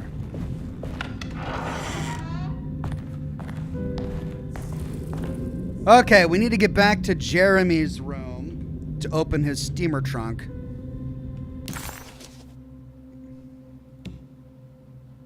There we go, at the end of the hall. So yeah, that was Perosi. But didn't we talk with Perosi earlier? Wasn't she in the mezzanine?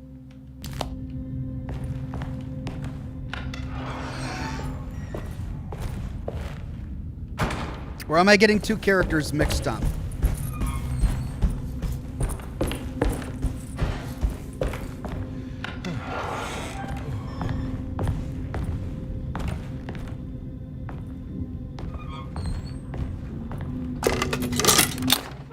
Barlow lens. Ah, the Barlow lens.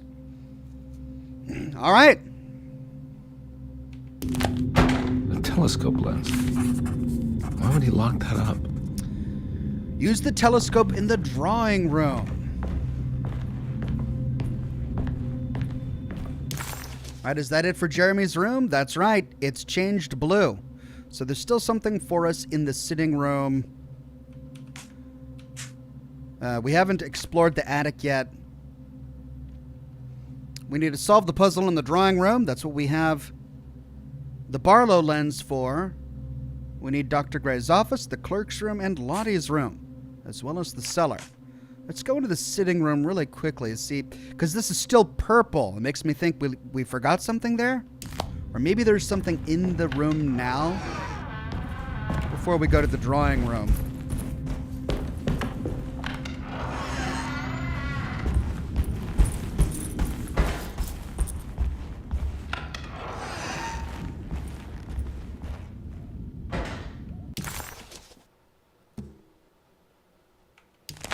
Ah, that's what it was. There's something missing. We don't have the key for that. Okay. So what's the fastest way? We could take the staircase down. Yeah, that's the only way. So we need to go all the way back over there.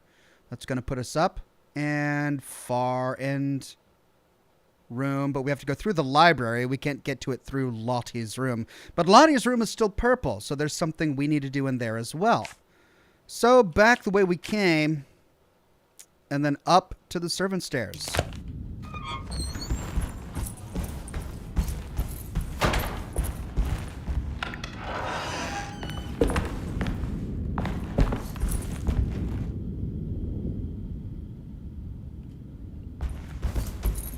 Or down this way.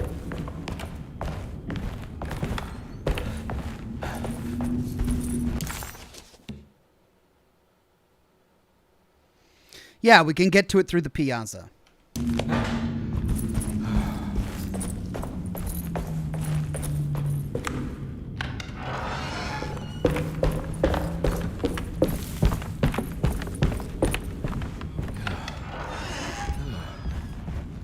All right, so we got to go through the library to get to the drawing room.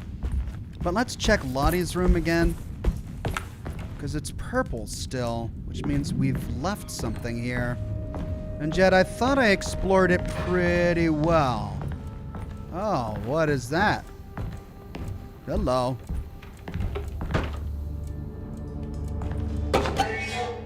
Oh, a lagnape. Or a lanyap. I forgot how to pronounce it. A nurse's watch.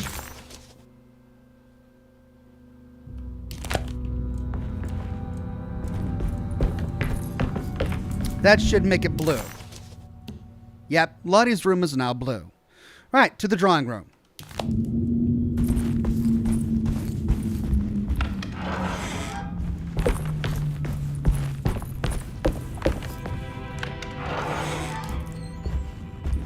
Jay King says, so I got promoted and now I finally have the means to transition to female. Life is now hectic, but great. I can only imagine how much more hectic it's going to become, but congratulations. I'm glad you have what you need, and I hope it's going to give you peace.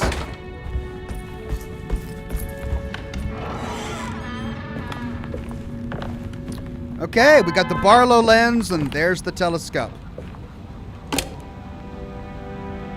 Okay, mouse D?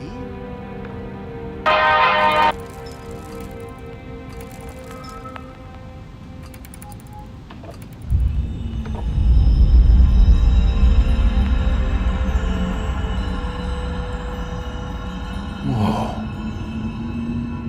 Find the talisman coordinates for Tarawea. Oh. Oh, okay. We've got statues here. Those are statues, right? Not like dead bodies.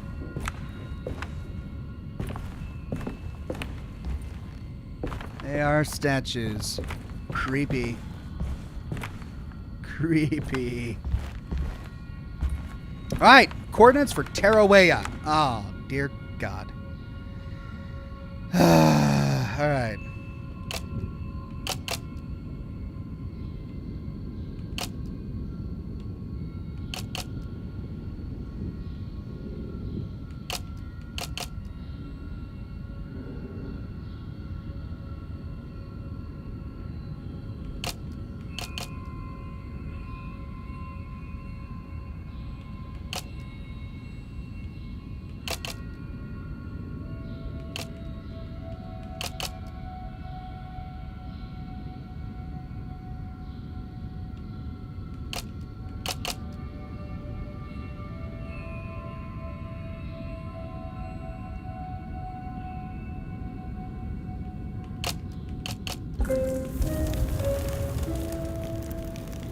941. Whoa, what's going on? It's dialing in something all on its own and it's showing the way to another memory? Where is that? It's the dining room.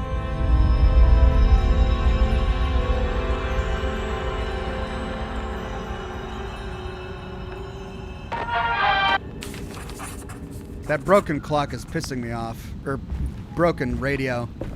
Alright, we need to go to the dining room. Another world seeping into Deseto. Was this a taste of that mysterious Terrawea? Okay. The talisman has shown that the gate will open in the dining room. So, drawing room complete. Great. Dining room. Well, we're close to that.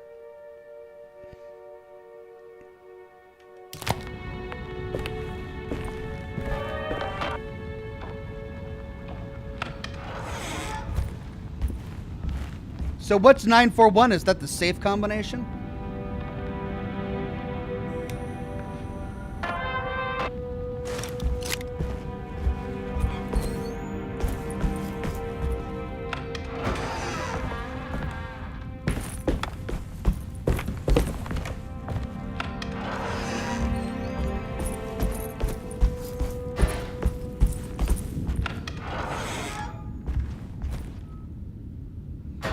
Right, the vision focused on one of these flower pots.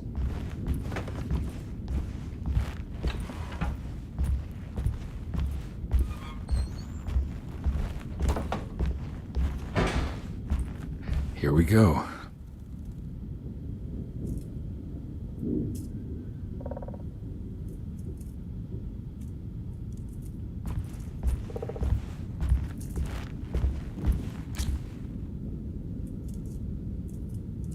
Here we go.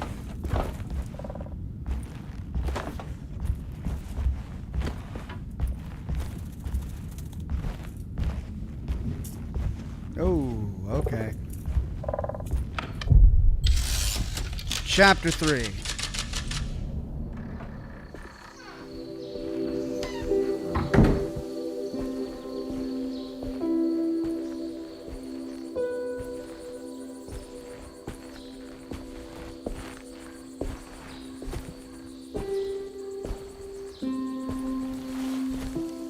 I'm glad to see you made it. I had my doubts, but the hope you instilled has yet abandoned me. I guess this must be Terrawea. Who are you? My name is Juan Luis Jorge, and this is indeed the convent of Terrawea. You'll have to excuse me, but Yermi never got your name. The name's Edward Carnby. I'm a private investigator. You're not a patient, are you? No. I'm the author of a book that Yermi once found important. How does that work? Are you part of this memory as well? Is this even a memory? I think calling me a manifestation of Yermi's subconscious would be more correct. And so is the convent of Terrawea. I'm a man Yermi has never met, and we are in a place that he has never been. Okay. So are you here to guide me or something? I have no more purpose than you do. I simply am. I will happily help you, of course, if I'm able. If you are already somehow part of Jeremy, why did he want to come here? Isn't he sort of here already? Yermi wanted to come here because it's a representation of his mind at peace. When Dr. Gray asks him to find his focus during his sessions, this far-flung convent is what Yermi imagines. He is under the impression that if he could physically come here, he would reach a perfect equanimity, a spiritual apotheosis. You don't think it would work? Yermi subconsciously knows it's just wishful thinking. He can't come here. Despite the pathways opened by the dark man between Derceto and Yermi's psyche, it's simply not possible. But I'm here. Indeed. It's a shame it's just another place for you, Detective. Otherwise, you could have become a Buddha. Always a bridesmaid, never a blushing bride. Am I right? Yes, I suppose so. You'll have to chase enlightenment elsewhere. So what's the next best thing? What can I do here? You should seek out the convent library and try to find the truth about Yermi's relationship with the Dark Man. It's the sort of knowledge he represses and is unable to reflect on. Will it tell me how to break the pact? Perhaps. At least you'll have something to confront Yermi with. Wait, why can't you just tell me? I don't know such things. You'd be better off consulting the text of Dr. Freud if you want such answers. No thanks, I hate shrinks. There is another thing you should know about the library. He is here as well. The Dark Man has been working his way through the text for a long time. He's here? How am I supposed to get past him? Be careful, Detective. Oh, jeez, just perfect.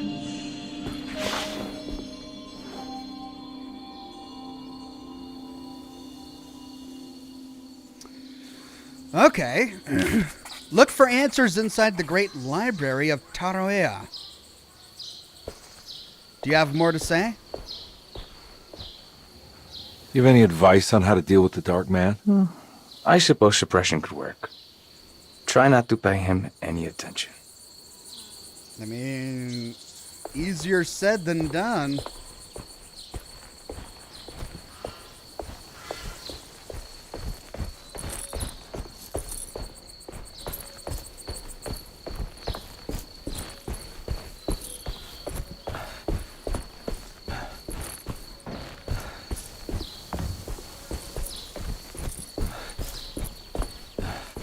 All right, checked all the doors. But this one.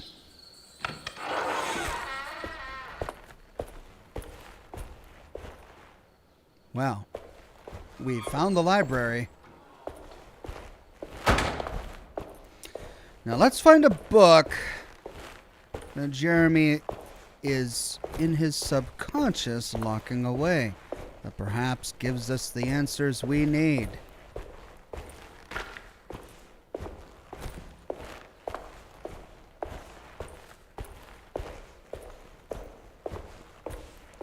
Oh. Guess we go down. Yeah.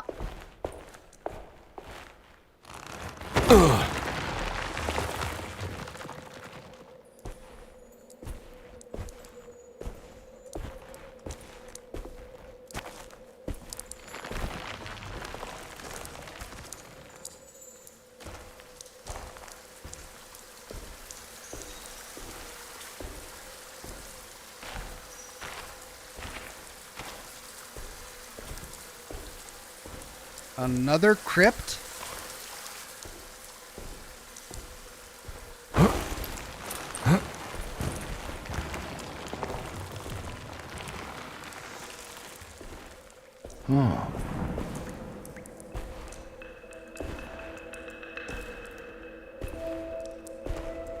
It's a Roman bathhouse.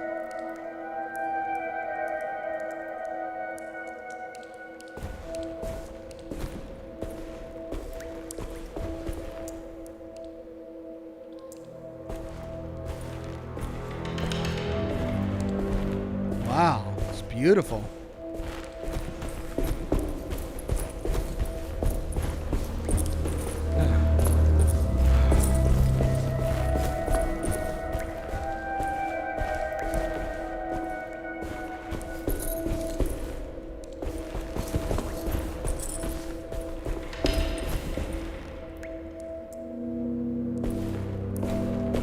There's something missing. A hollow cross. Right. Let's find that something.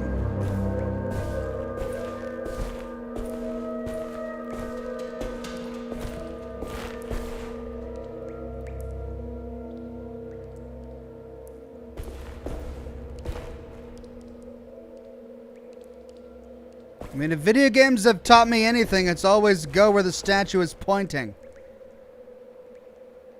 Right.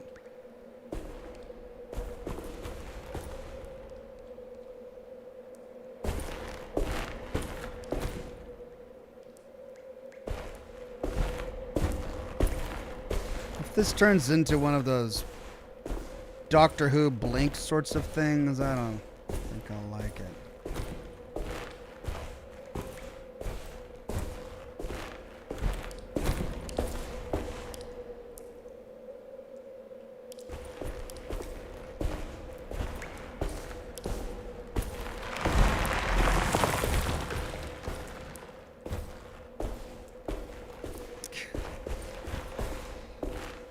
Creeping me out a bit.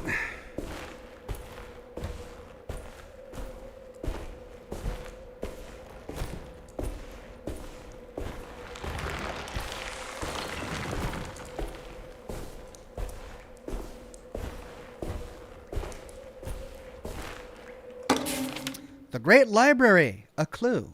The great library was endless, beautiful, and terrible.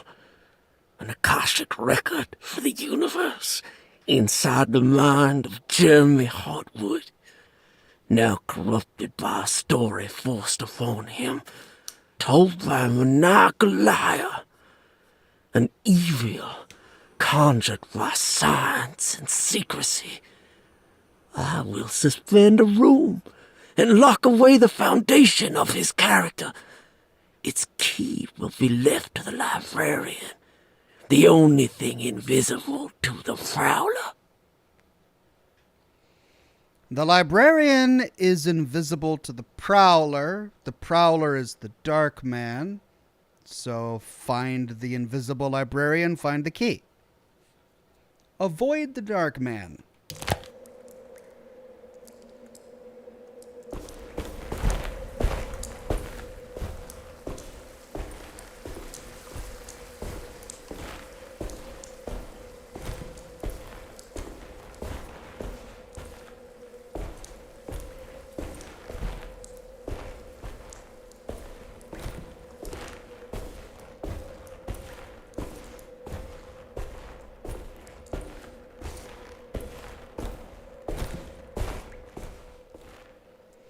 Okay, staircase going up.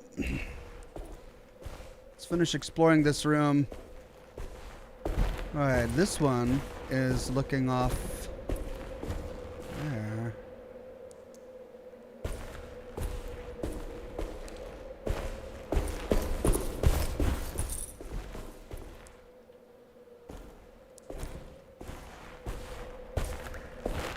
Another pedestal. But we can interact with it. KT says, first night in my new place. Been a while since I've lived alone, and my 11-year-old dog passed on yesterday. Sure glad it's Thursday. It really helps.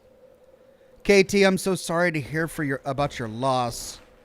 Congratulations on the new place. I know it can get a little... It can be hard to get used to a new place, but I hope you're able to make it your own and find a sense of comfort there. Thanks for stopping by. Glad you're here. You're in the right place.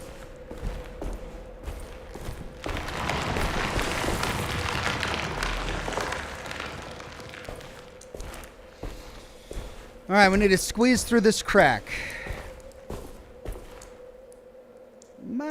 Let's explore over here first.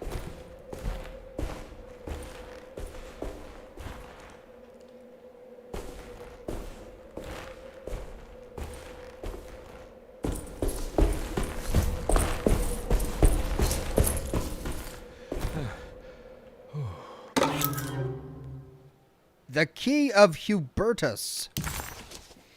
After the suspended room was built, its key was given to the convent librarian Hubertus to keep Jeremy's darkest secrets safe from prowling eyes. So that's the key. Okay. Which means that must be the librarian.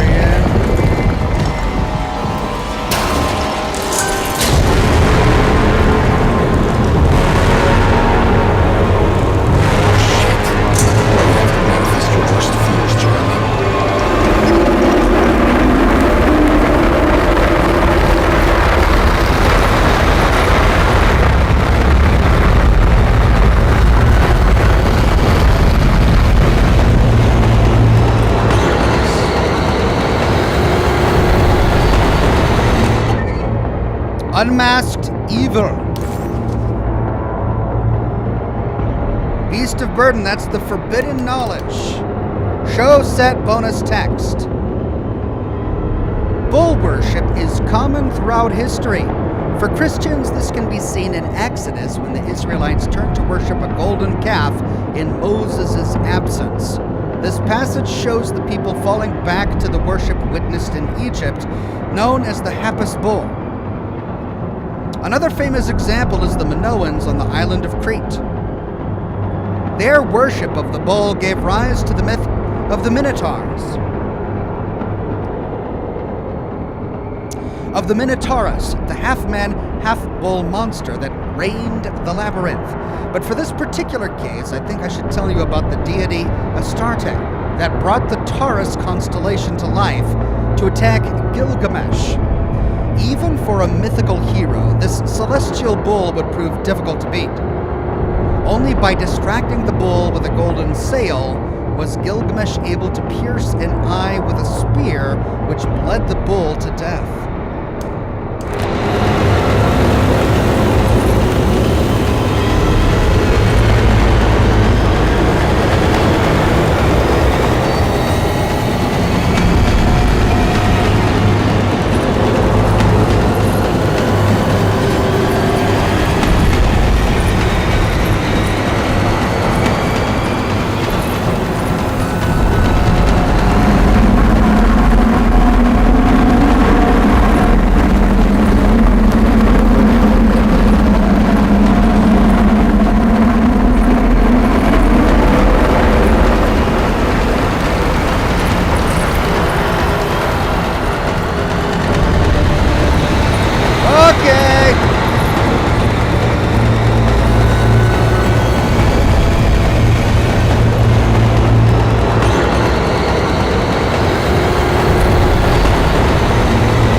Get me, Dark Man.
Biggs says, do you understand what's happening in the game right now?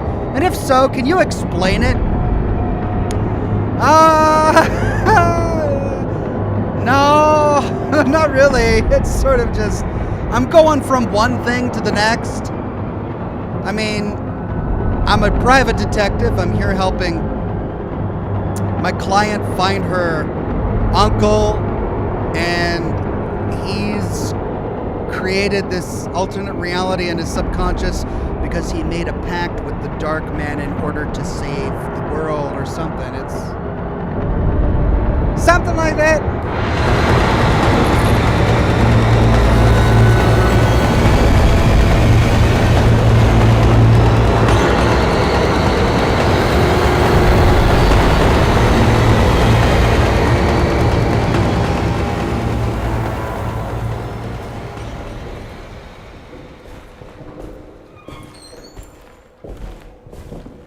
I was surprised we could evade the Dark Man as easily as we did. He had a hard time seeing us. Was that because we had the key? I wonder what would have happened had we bumped into him and touched him. Nuka Tom says the Dark Man's true power, bit crushing the audio to absurd degrees, a truly evil being. Yeah, and that's with the audio turned down by 20 decibels. I have the audio of this game turned down by 20 decibels, and it's still being crushed. I'm still getting clipping.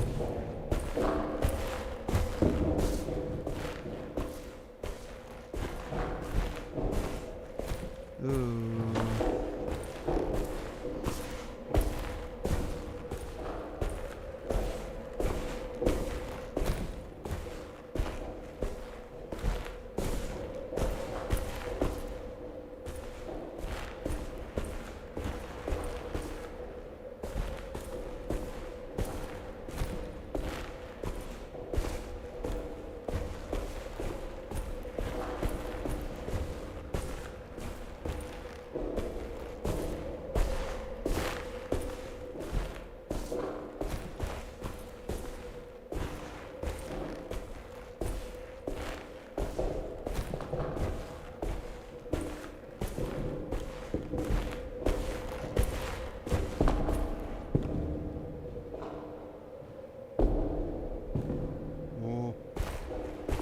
I hear walking.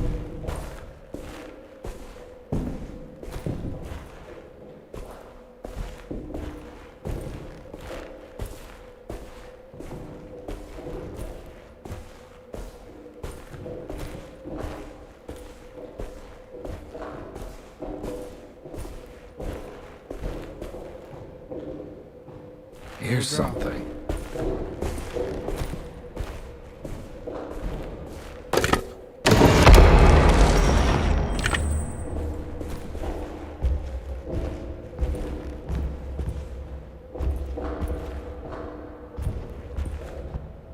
It was in the hot autumn that I went through the night with the restless crowds.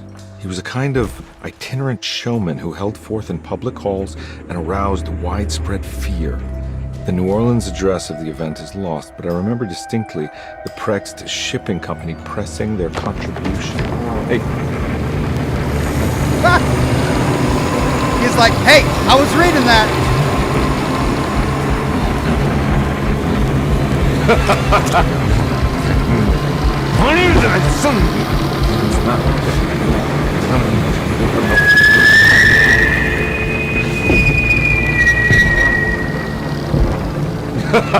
Detective!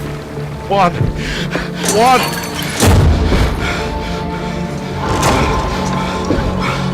I hope you found what you were looking for. I fear there is no going back.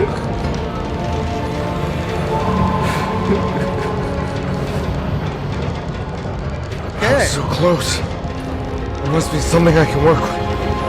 Come on, Garmy, think. Shipping company. Prext. Right.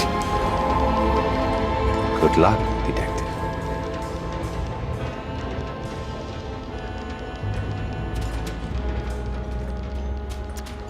I mean, the Dark Man, he could have killed us. Ooh. What was that? Bit of a glitch. Well, thank God you're here, Detective.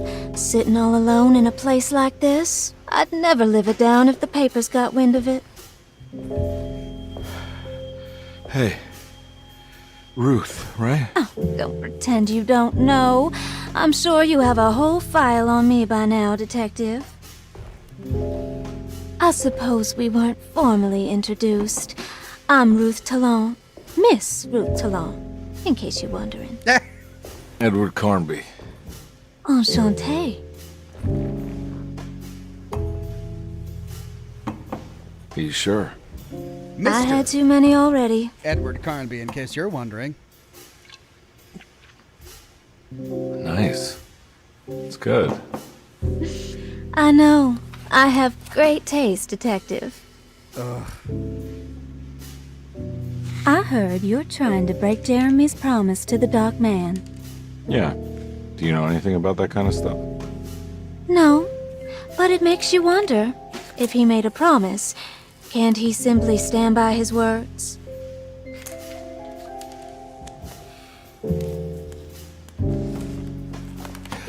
Look, I'm just trying to get Jeremy out of a bad deal, so he'll come back with us to New Orleans. Well, if all fails, What are you doing? it's a sign of submission to the Dark Man. I saw it in a dream once. What?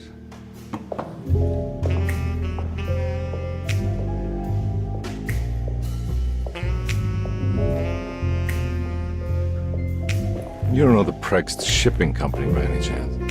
I do. They made big money during the war. Their waterfront office is just over there.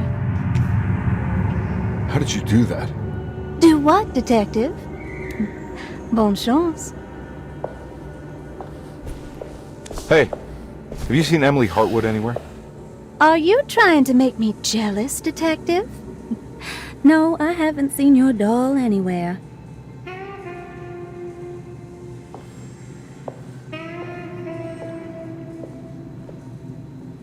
Because, of course. Steel 101 says, by the way, Ox, thank you for all the kind words from earlier. Hey, one day you should buy a sailboat and give it a cool name.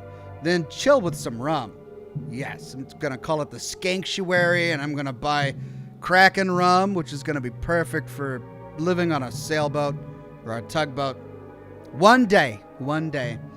Ryan68 with a super tip. Thank you so much, Ryan68. The Magic Q says, thank you, Oxhorn and chat, for 58 months of great entertainment. No, thank you, The Magic Q. I appreciate it. NCF4L on Twitch says, do you know how to make digital downloads go faster on Xbox? Actually, yes, I do, as I had to go through this myself. I don't know if it works on an actual Xbox, but if you have the Xbox app open on your desktop computer, the Xbox app is going to throttle your downloads. So what should be a 15 to 30 minute download is going to be 3 to 4 hours on the Xbox app. So what you do is you start the download in the Xbox app. Then you pause it and exit the app. Then open up the Windows Store app on your PC. Then go through your recent purchases and you're going to find whatever game you're trying to download on the Xbox. Then restart the download in the Windows PC Store app, and suddenly it downloads at your regular ISP speed. I don't know why, but I recently had to do this when I reinstalled Fallout 4 on my new computer that I purchased on the Xbox app. So there you go. Don't know if that's going to help you on the Xbox, but that's how it works on the PC. So you were asking me earlier if I understood what was going on, and no, I don't. Like what we just saw, no idea what that, like complete gibberish and gobbledygook. Lost in the plot, but I guess it's not about the plot, it's the destination. It's the journey. It's not the destination, it's the journey. We're just having a good time, everybody. It doesn't have to make sense. Anyway, we found the matchbook Lagniape. And that gave us 3 of 3 of the Crescent City. Oh. New Orleans lies southwest of Derceto, along the great Mississippi River. It's Old Town, the French Quarter, or the Vieux Carré, is home of the proud and often rich Creoles. Wrapped around this center, you will find a large and eclectic city full of people, including the most mundane dock workers, reckless gangsters, jazz-crazed flappers, and of course, the mysterious voodoo people. At night, you can stand on the lakeside of their settlement and watch New Orleans glow like embers on the horizon. Prext Shipping Company. According to the book in Tarawea, the Dark Man is connected to a performance that Jeremy went to somewhere in New Orleans. I'm sure I can find the address inside. Find the address inside. Okay, what happens if we go this way? I don't know where to go. Invisible wall.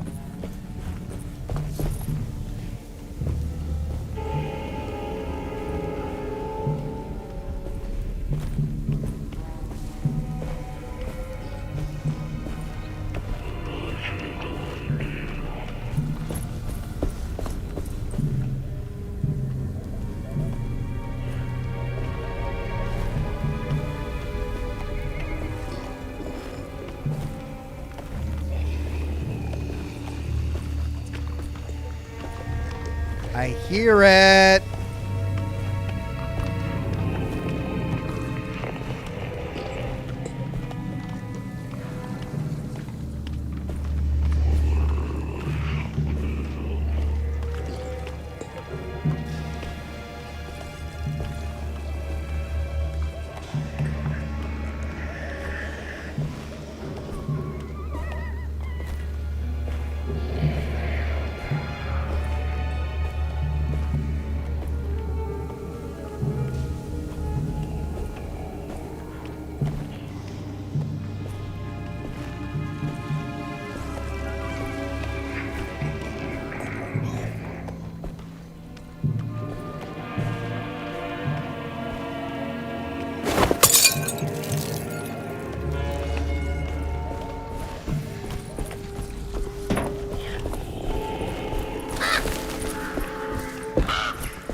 It's locked from the other side.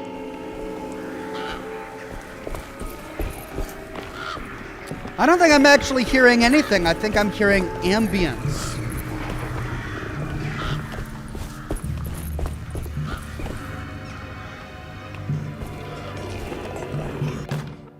An oar. Nice.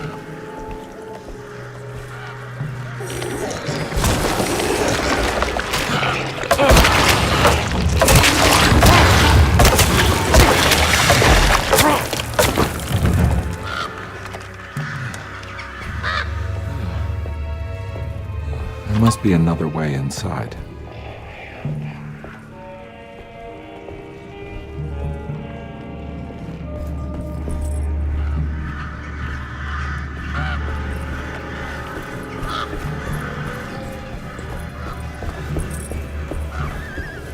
One thing at a time.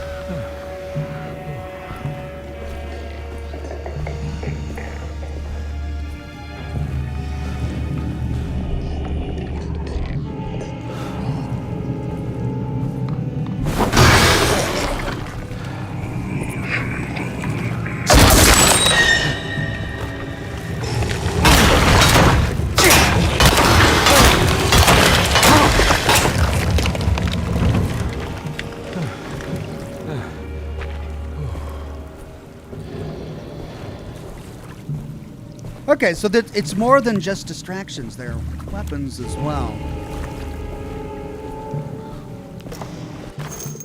Machine gun cartridges. When do I get the machine gun? Sebastian Duran Lopez says, would love to see you play Life is Strange. People say it's so bad, but you already seen it all. It's not bad, as they say. Okay, well, I can definitely add Life is Strange to my list. Jay King says, thank you, Ox, and all for your kind words and best wishes. It really means a lot, and I look forward to the journey. You're welcome, my friend. Keep us appraised.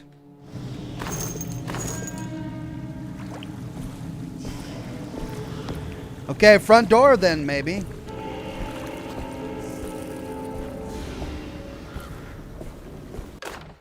Debris, a weapon. Hey, I love all the melee weapons we get. Oh, can't go in. Can't go up.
Ah. Stevedores key. J. King says, why don't ghouls need to use the bathroom? Because they're... I'm sorry. Nope, I read that wrong. Why don't ghouls need to use toothpaste?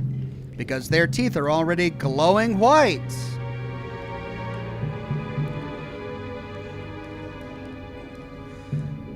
Glowing ones? But they're glowing green, aren't they?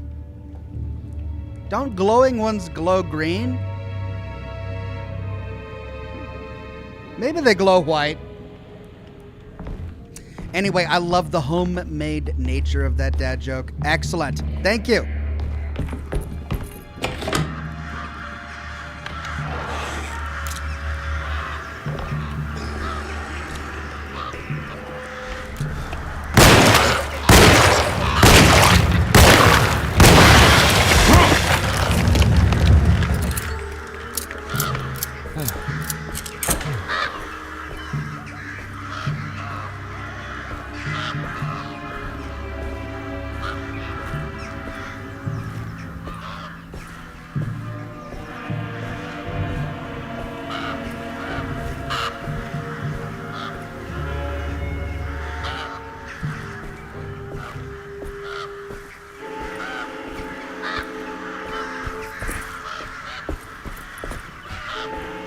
Okay, two paths. That way, and that way. And that way, three paths. This is blocked. No way I can get this out of the way with my bare hands. But if I get that crane going, that should do it. That leads to the crane.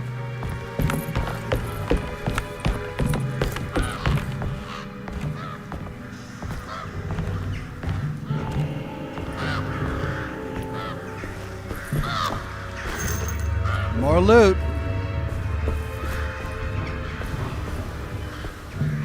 Oh, that's the crane. Right. Then what's over here? Oh! More bullets.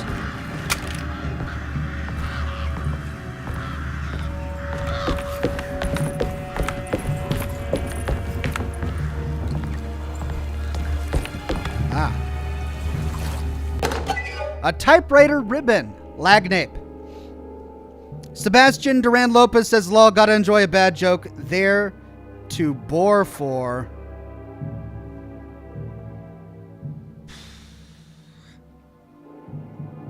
There to bore for.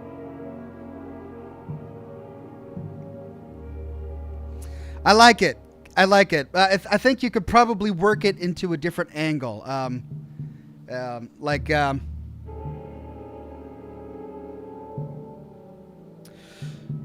Why didn't I tell the mining joke?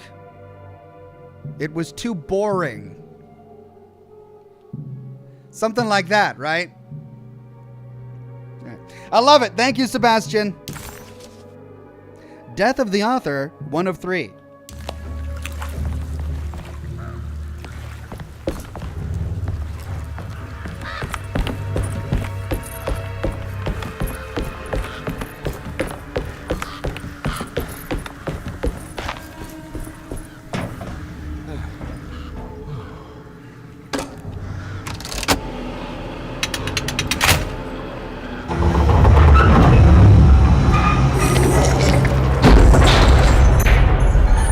Finished. I heard that. I heard it.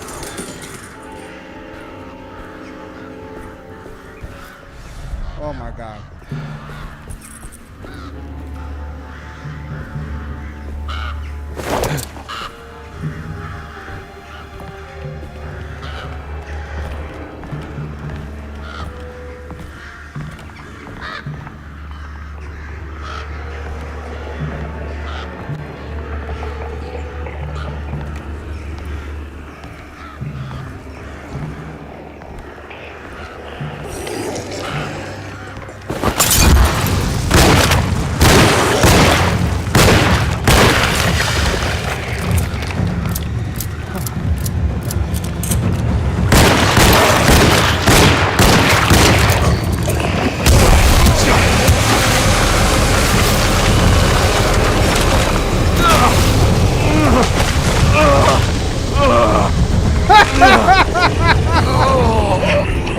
I think I just got my head eaten up. What was I supposed to do? It was like 15 guys. Jeez. I guess that was the stealth portion. Damn.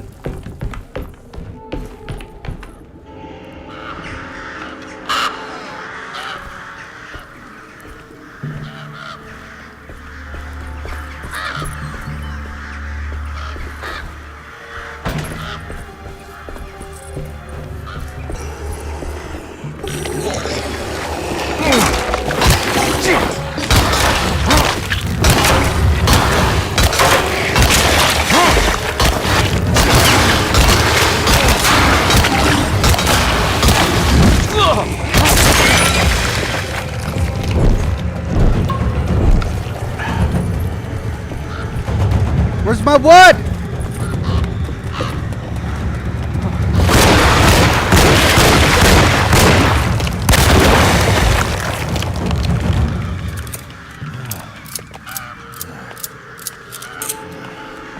Where's my bit of wood?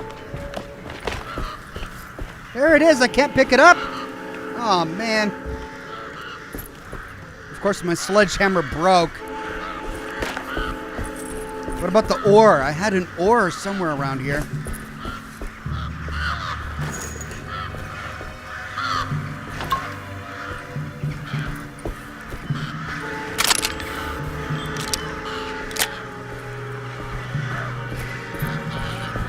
Where did my ore go?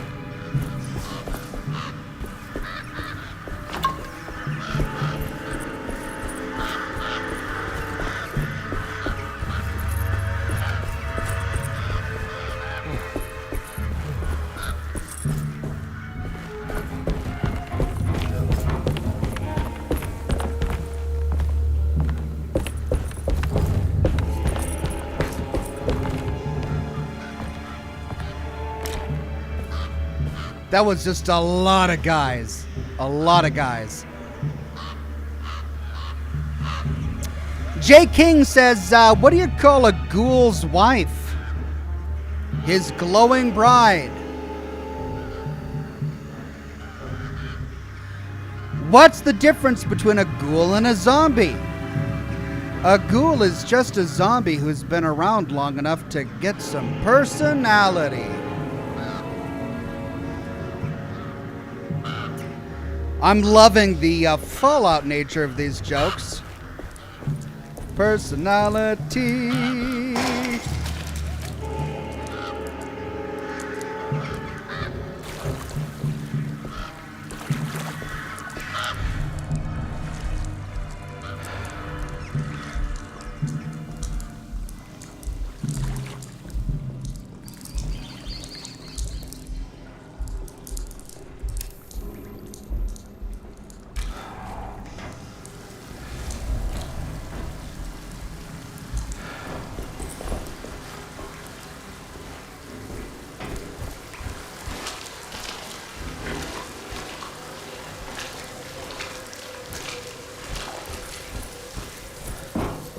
Man.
Well, there goes my melee weapon. Probably should have just left him alone.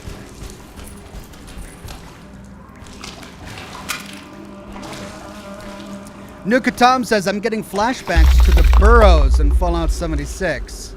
Oh yeah, the burrows. I remember. A mess of a place to explore.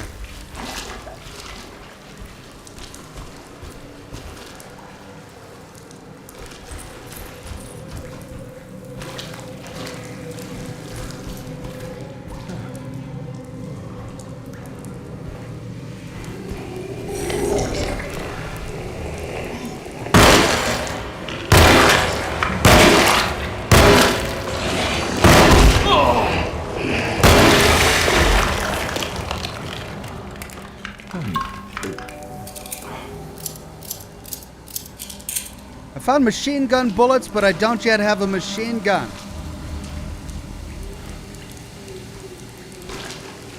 That distresses me.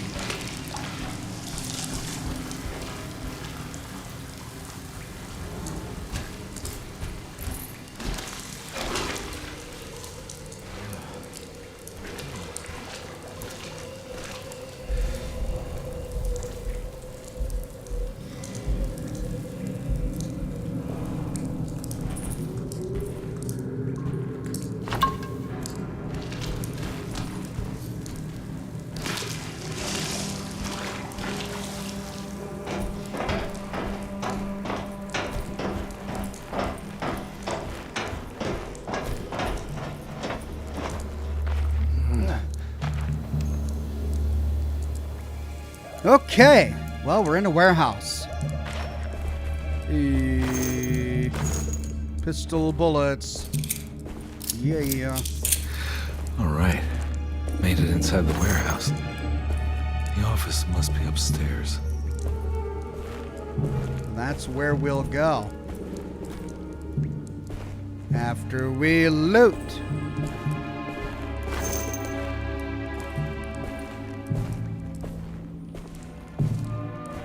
Molotov cocktails.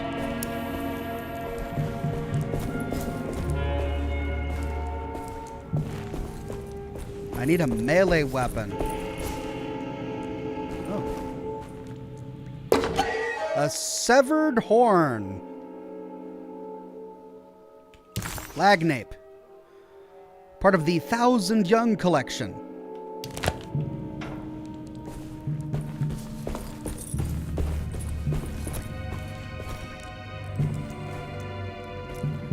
I mean, there's a big old wrench down there. Why can't I use that as a weapon?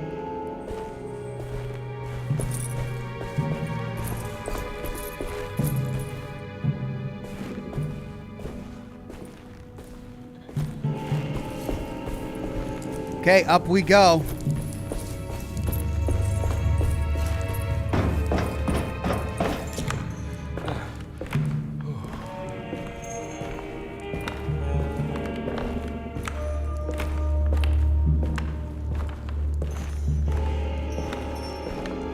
There we go. A fire poker.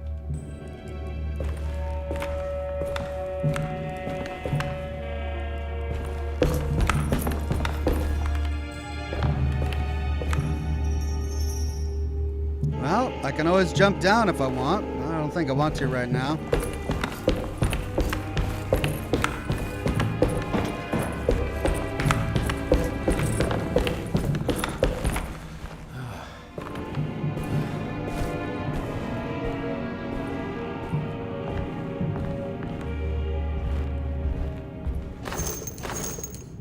Machine gun bullets. Oh, yeah.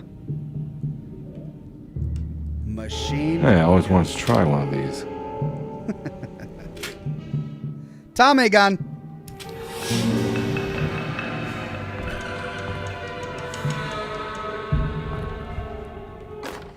All his things.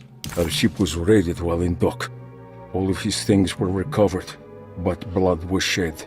Several men were carried into the Mississippi River and drowned by ones who live in the deep. All items have now been signed and delivered. Now let's keep the papers safe.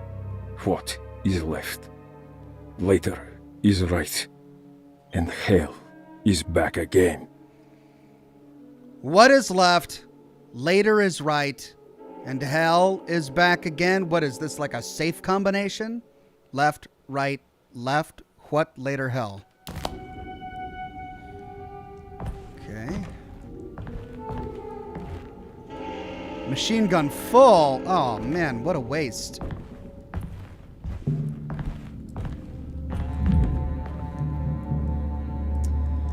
What is left? Later is right. And hell is back again? Is there like a key to this?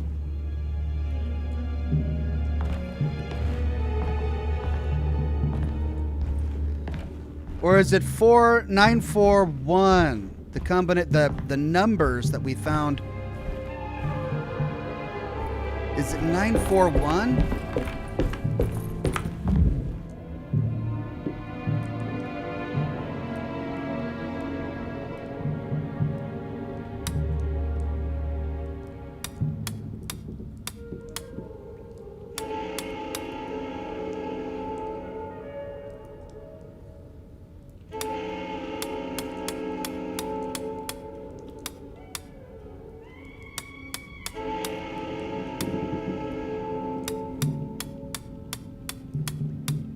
God, I hate combinations in games.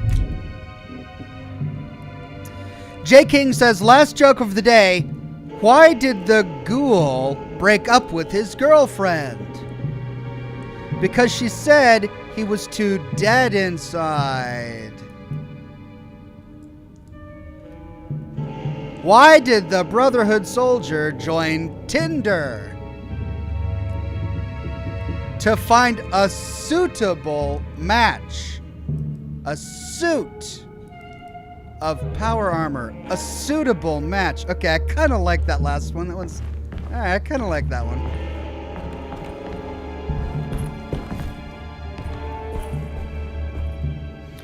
What later hell?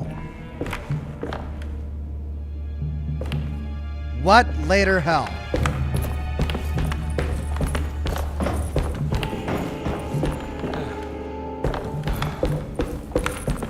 Okay, I gotta figure this out before I leave the dream.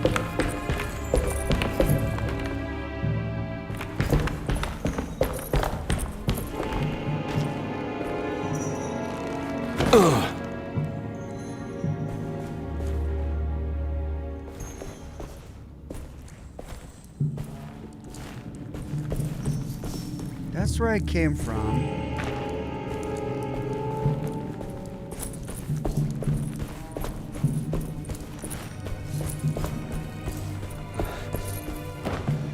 So like I'm looking for like a note or a poster on the wall.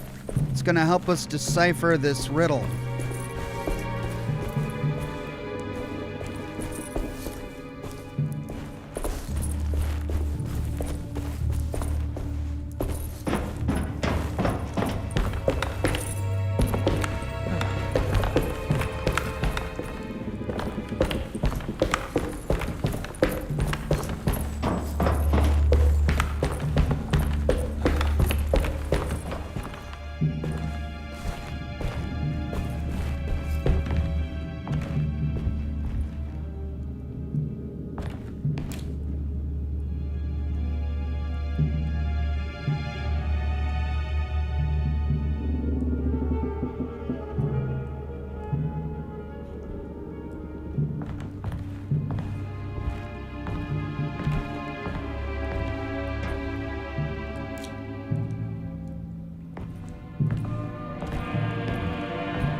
What is left, later is right, and hell is back again. All of his things were recovered, but blood was shed.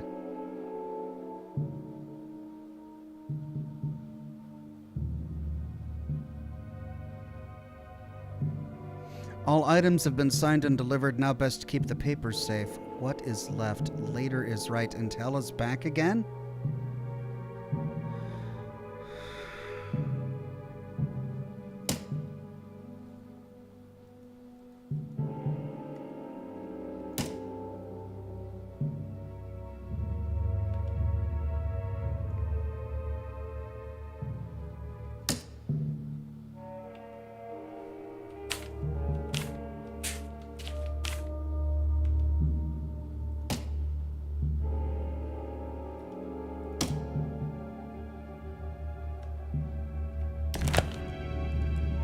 Well, then it's got to be 4941. Left, right.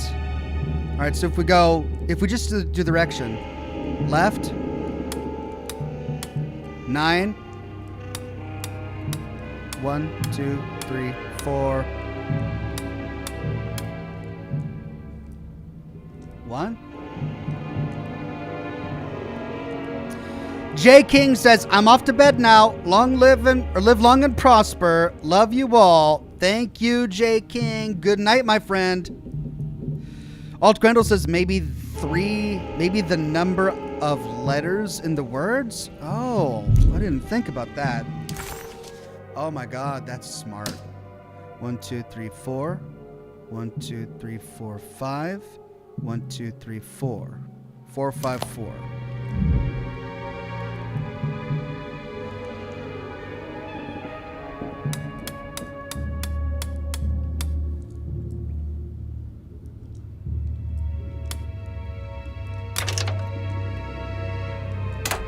That was it. Wow. I am thick-headed. Cargo Manifest.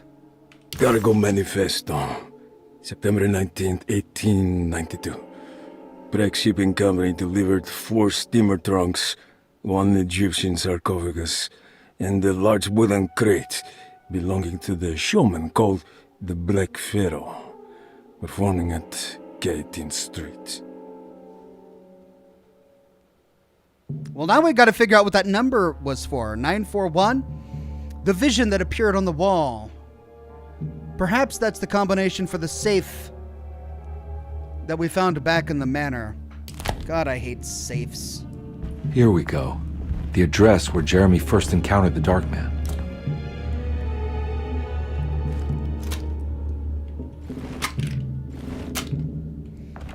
bummed I can't get that ammo. Well, as soon as I walk out, something's gonna happen.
There we go.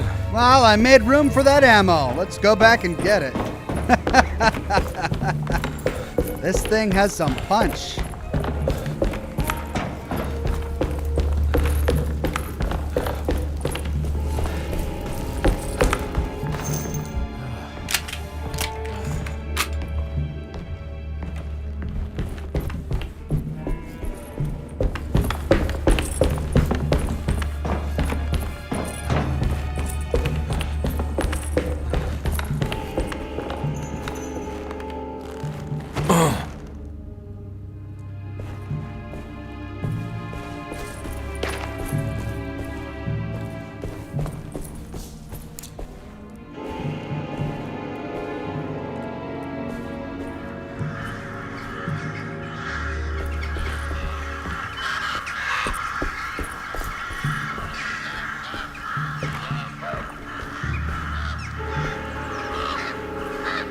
Looks like the fog cleared up.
Witness the Black Pharaoh.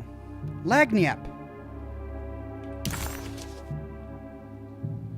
Part 2 of 3 of the Heartwood Curse, which unlocks a hidden memory in the attic.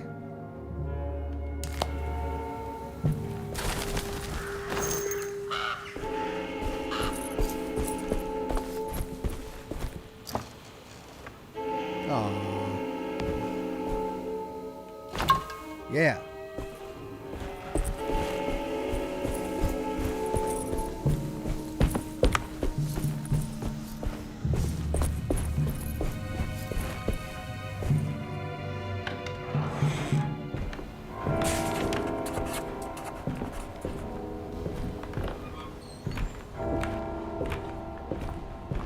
Someone banging on the piano. That's what it sounds like.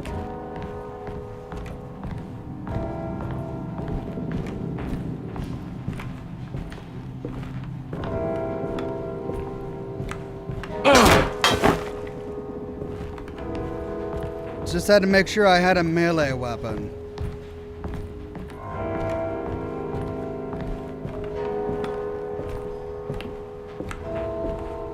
Wow, this is quite a tall building. Just endless stairs.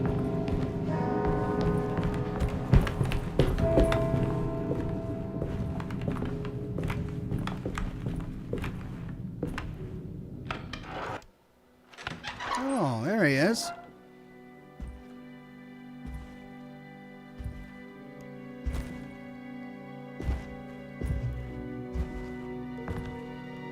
Hello again, Jeremy.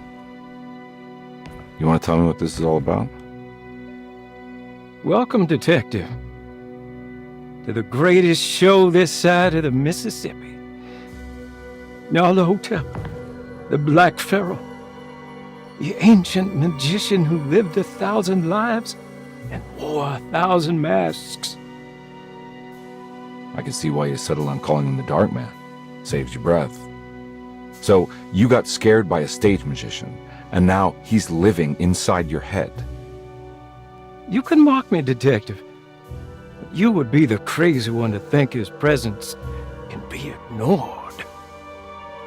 Look where we are! Gosh, that sound is really crushed. We didn't get to finish our last conversation, did we? You were about to tell me how to break the contract with the Dark Man. No, we can't. We would turn her loose on the world. So many innocent would die. But there is a way to break out of the deal. There is. He offered me a way out. Steps to take. What are they? You'll never find them. They're forever entombed in his sunken desert temple.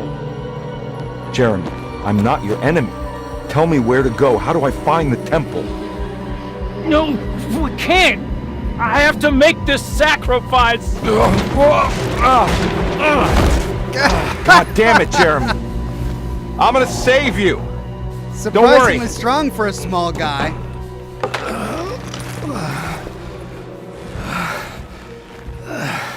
Uh-oh, the sarcophagus is gonna open. I'm calling it now. No? No? How do you save someone who doesn't want to be saved? Well, he's gonna get saved no matter what. I just need to find the temple somehow. Jeremy pushes him down and runs out. Hey, don't worry. I'll save you. I'm coming. I'm gonna save you. All right.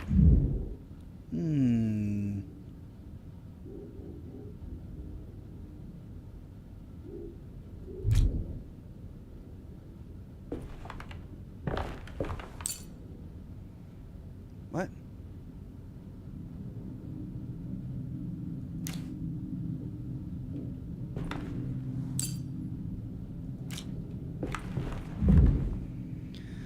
$2MH. I realize those are astrological symbols. What?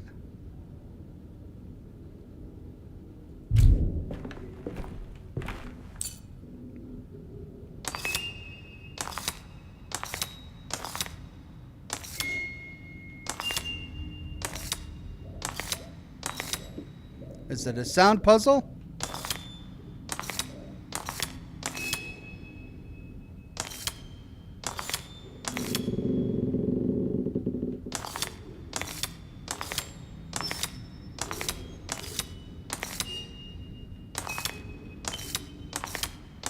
The sound changes every time. Okay,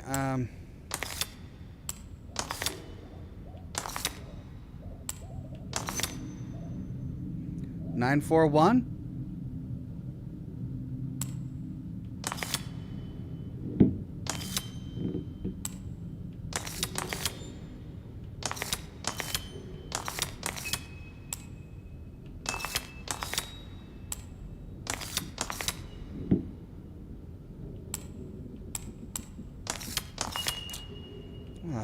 Oh, we got to look in the... Oh, 2MH.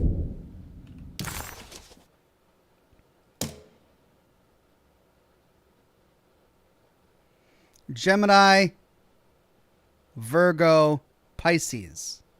So 2, 5, 8. 5, 8, 2.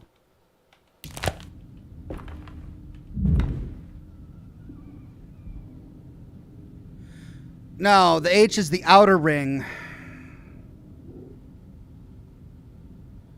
So 2, 5, 8.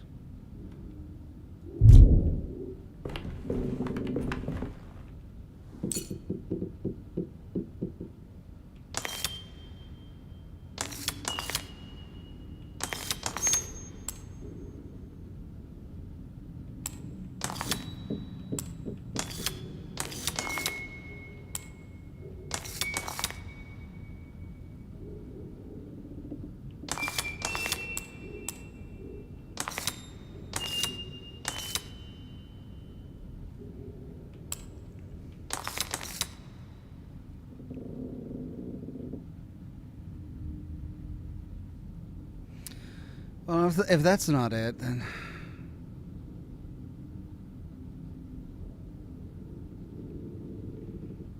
Two, 5, 8, 5, 8, 2?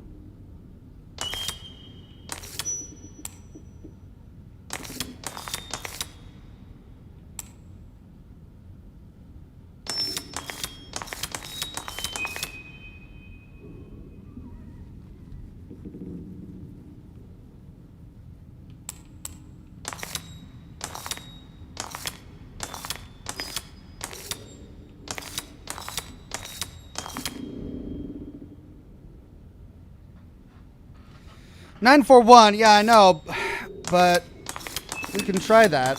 9, and then 4, 1. Oh, we got to put the 9 at the bottom. There. That's the arrow at the bottom pointing to 9. But it's not. That's a combination for something else. So I think I got it wrong. It's 8. Here, okay. Hold on.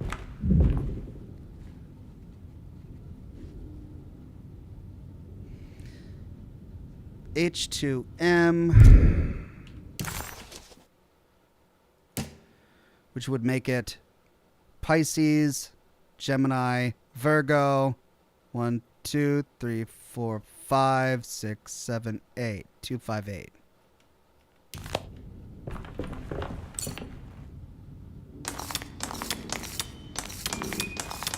Two,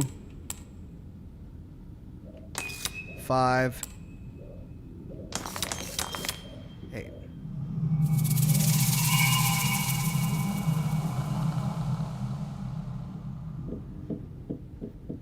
Bowl of incense burning by a chair.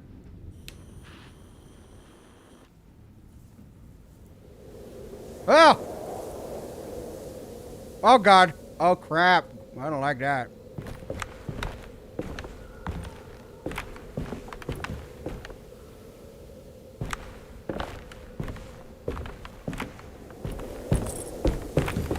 Oh, man, I don't like that at all.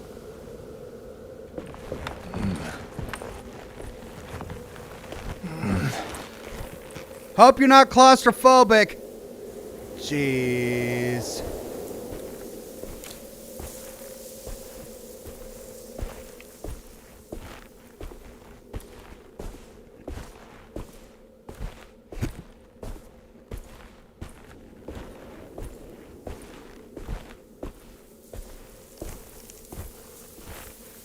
Oh.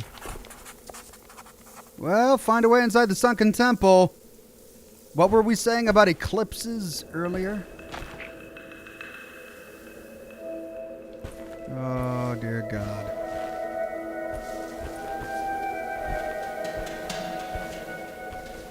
Oh.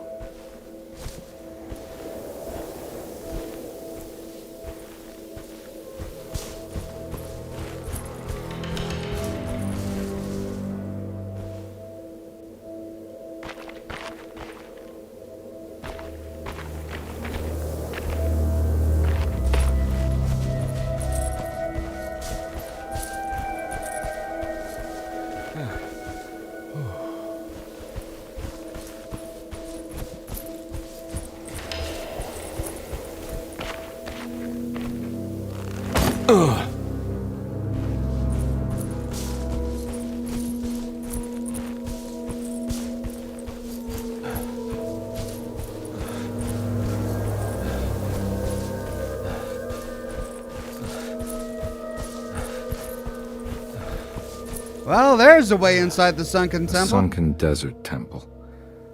I better get down there. Yes, I'd better.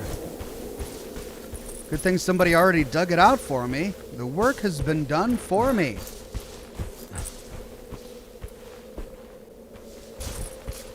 Ooh, there's a campsite over here.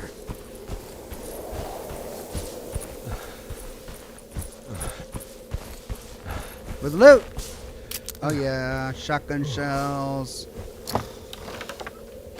Machine gun shells. Beyond the Nile Valley. Clue. The Temple of Nephron-Ka lies under our camp. Despite all efforts, that unholy site did not collapse, but sink beneath the sand. The pharaoh is long dead, his name meticulously stricken from all ancient writing. But that stage meant for blood and terror remains.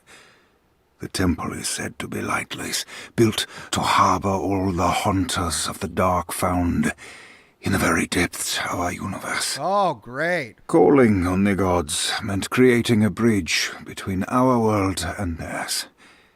The terrible Aldebaran of Taurus, the Black Sun, was seen as the most important star in the night sky. Because, according to the Kitab al-Azif, it was said to be the home of that crawling chaos known as Nyarlathotep. Nyarlathotep. Through ancient mechanisms, it was said that the priests could open shafts channeling the light emitted by that strange stone called the Shining Trapezohedron. Several streams pooled together above the statue of that dark man would then be sent through space towards the Black Sun, a message to the gods. The gifts bestowed on the sender are completely undocumented, but often assumed to involve dark blood pacts, where souls are traded for malicious miracles.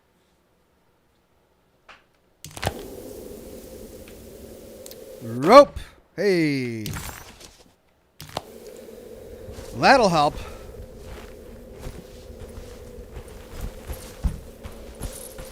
Let's go get a malicious miracle. Oh, there's the Black Sun.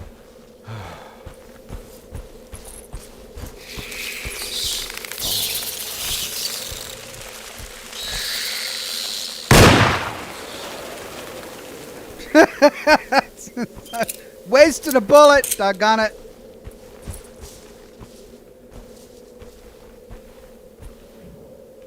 Here we go.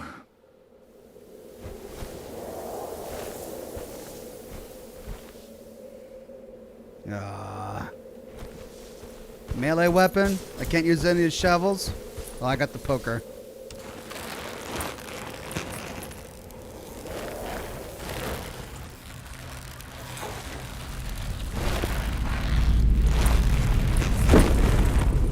Well, no going back up. It's the star constellation from one of Jeremy's books.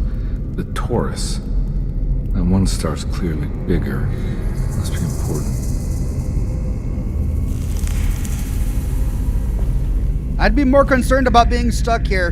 The rope fell even though we tied it around an obelisk. Great. Another puzzle.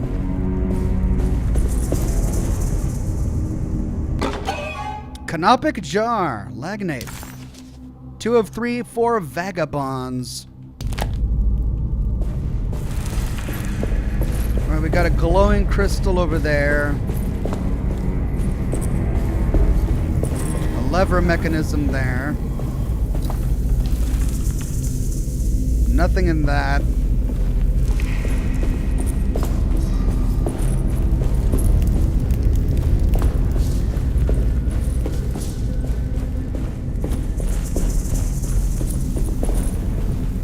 That's caved in. Nothing in that. Okay. I got a feeling this is it. This is where the contract is hidden. But how do I get to it? Well, the only thing we haven't touched is the lever.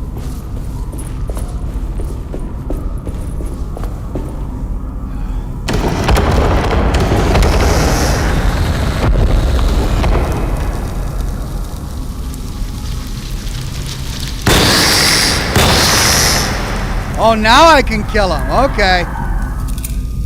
Jeez. Freaking bats. Are those bats? Look at those things. What are those? They're not bats.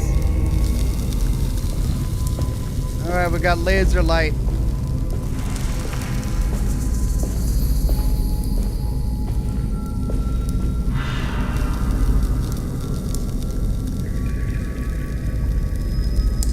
Okay. Well, let's go figure it out.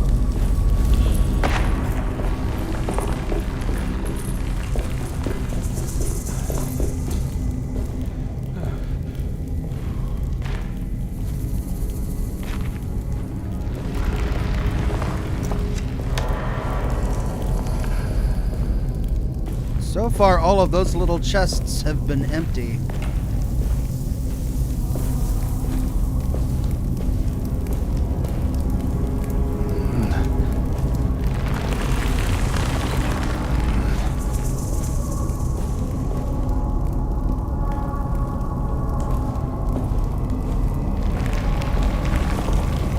Human skulls are always a good sign. The horizon, a key item. A lens crafted with unexpected precision and fitted with a telling hieroglyph.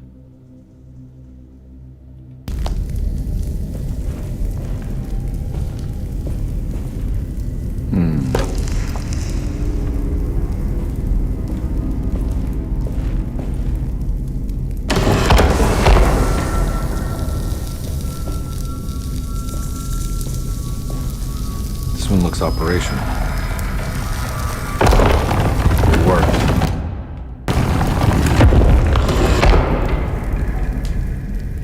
Right.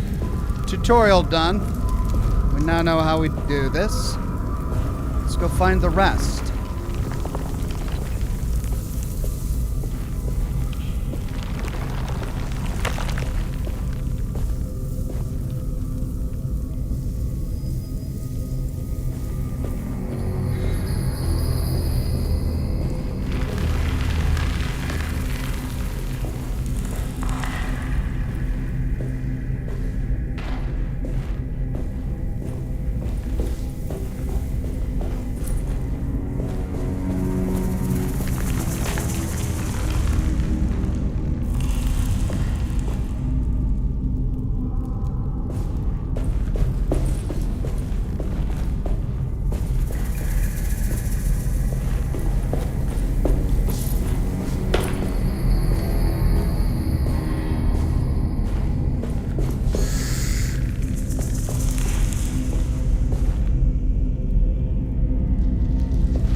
Freaking bats!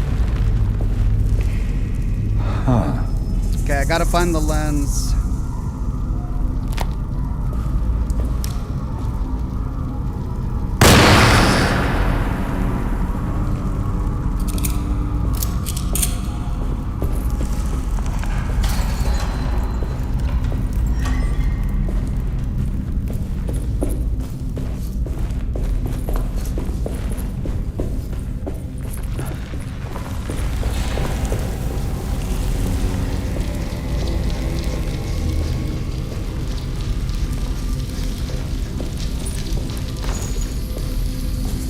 Pistol bullets in an ancient Egyptian temple. Just brilliant.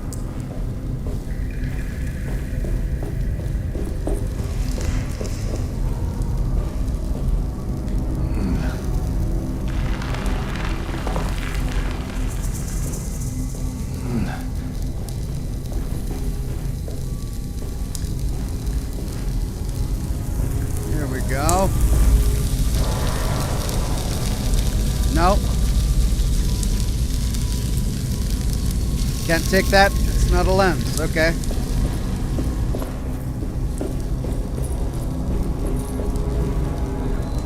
Here we go. Children of a Dark Sun, another Lagnate. That's one of 3 for the unspeakable cults. Pickaxe.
It says escape to go back, but it's not.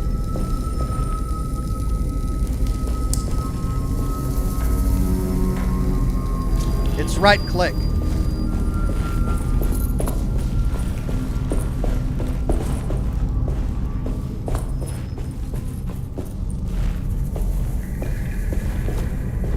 That's the way I came.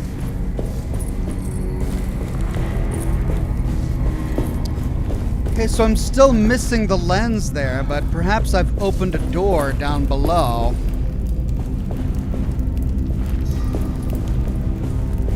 Let's go see.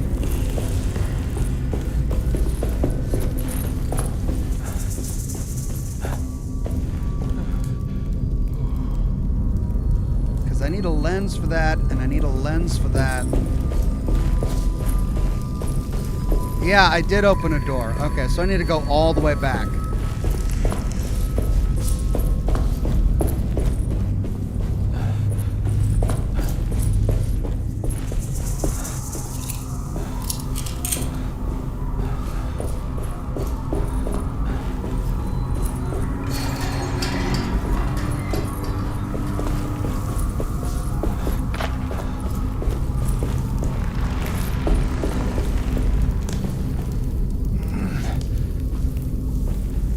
Well, if I got to do this for each one, it's going to be a bit tedious.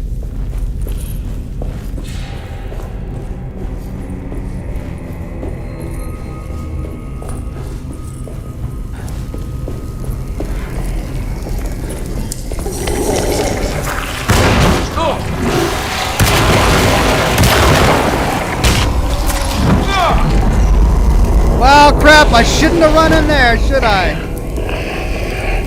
Shouldn't have run in. I should have slowly walked in.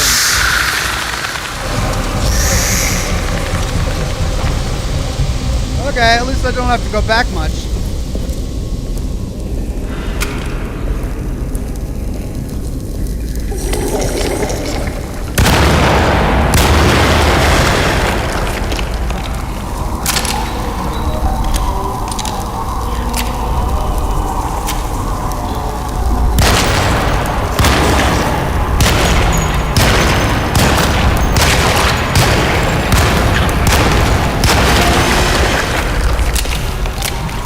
He got stuck on the geometry.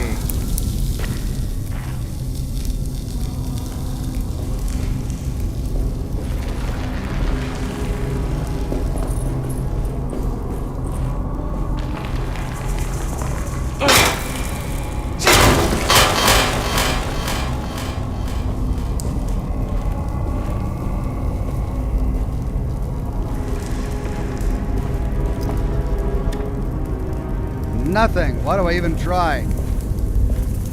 Okay. Can we get that? Guess we gotta do this.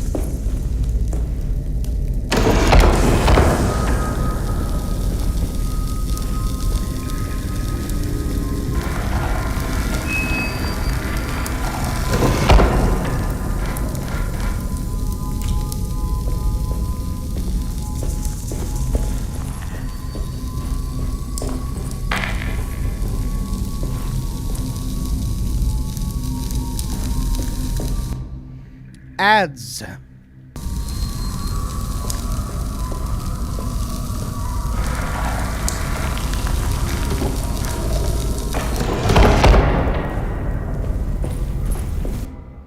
The underworld, key item, okay.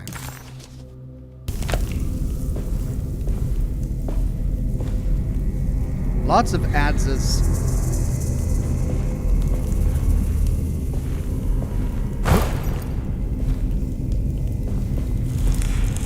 Really?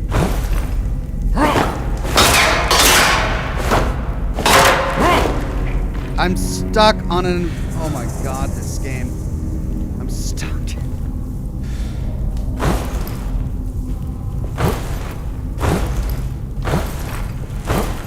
Oh, for Pete's sake!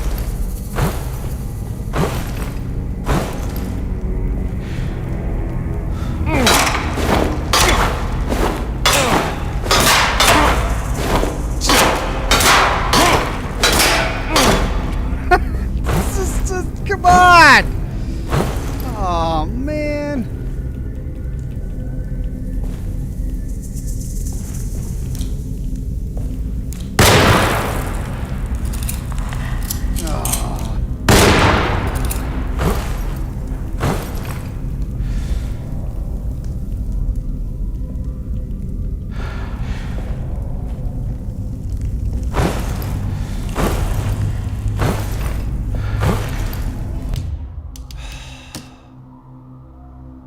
Autosave.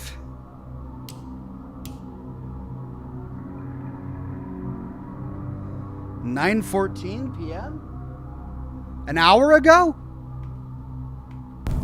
Was that my last autosave?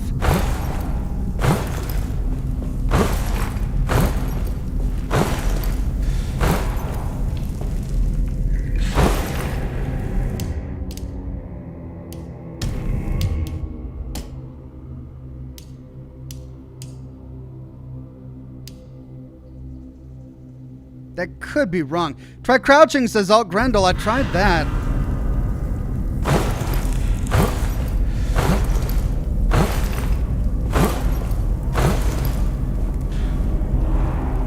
How are you even stuck there, says Craig Euler. I don't know. I'm not even stuck on anything. It's just a random spot on the ground.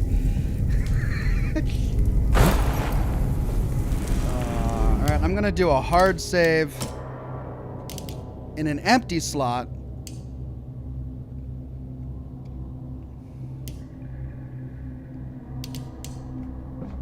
Then I'm going to load that save. Oh, it says 9:17. Okay. I could load the autosave. Should be fine. But let's try loading this one. The one we just made. See if... Yeah, that does it. Yay. Okay. Now we're free.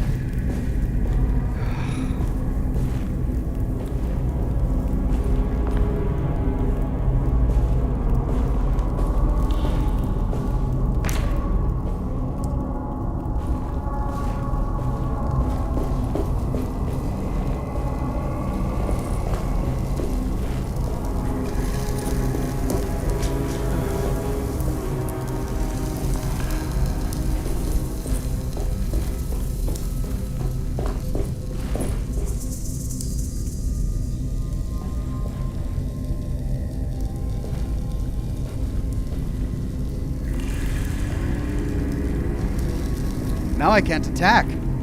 Now I can't attack, guys. I can't attack. There's an ads on the ground, but I can't loot it. I'm pressing F, and I can't loot it.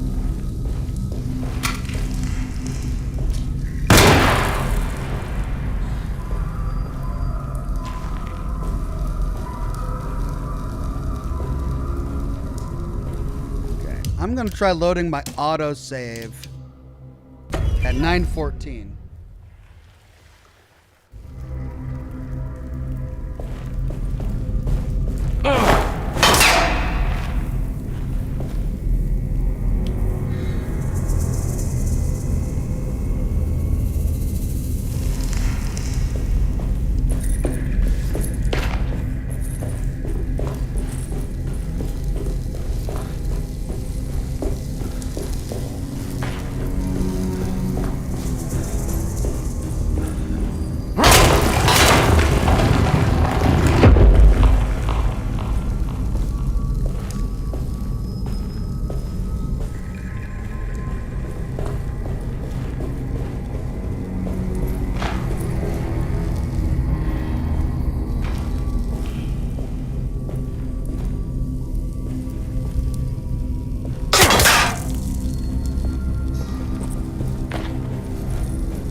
Oh, this just goes back here.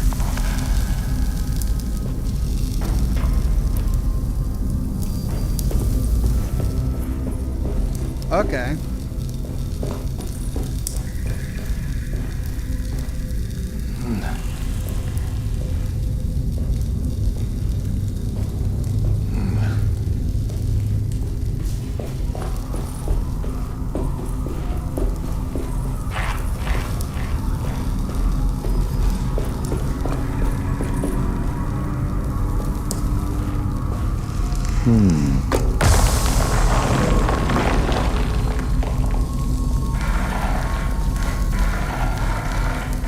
I can't go down anymore.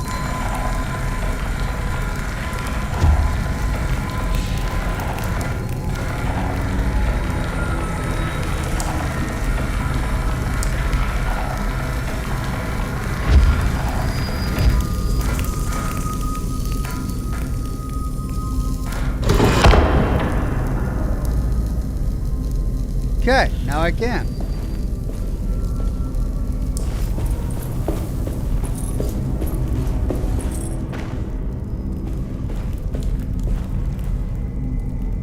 Secret room.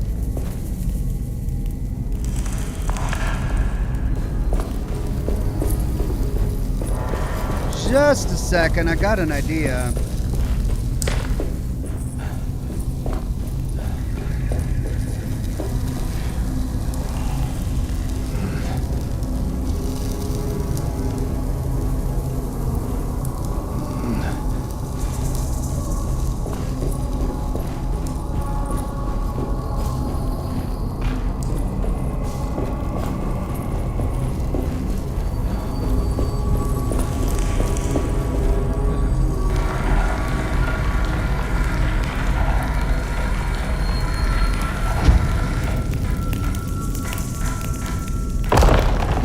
Worked.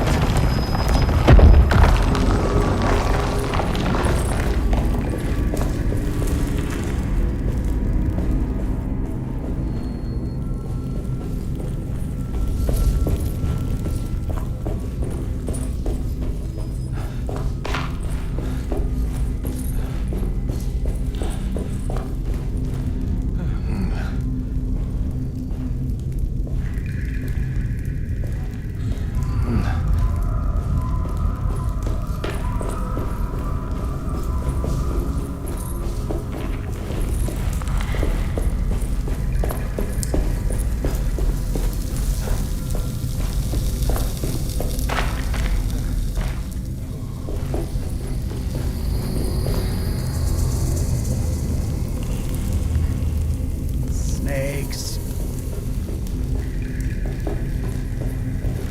Why has there gotta be snakes?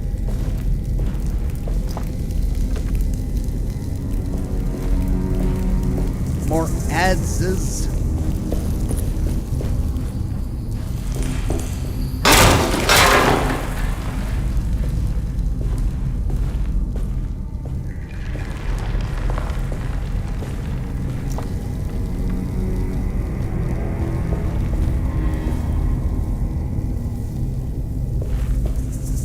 Okay, well, we send some light from the other side through there.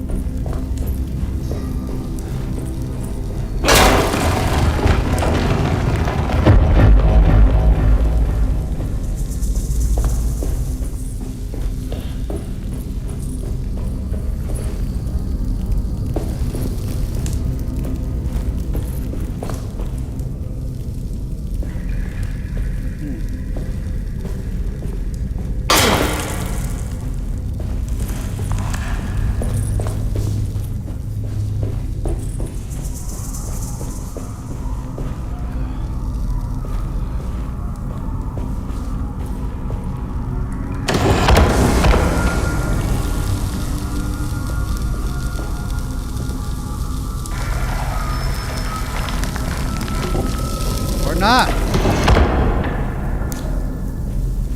What we get? The star. Key item. Okay.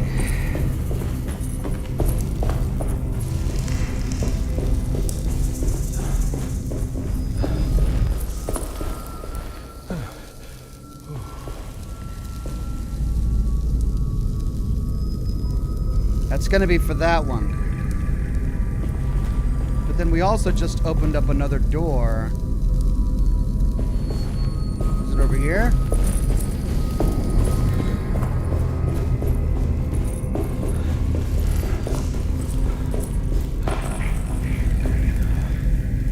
I feel like we've been here.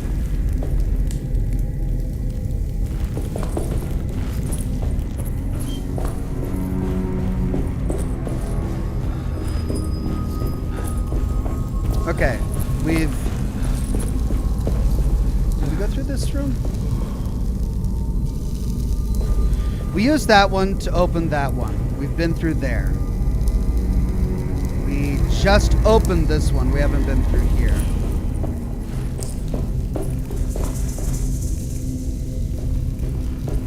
Have we? Or is this where we just came from? It is. I see. Okay. So we need to go back up.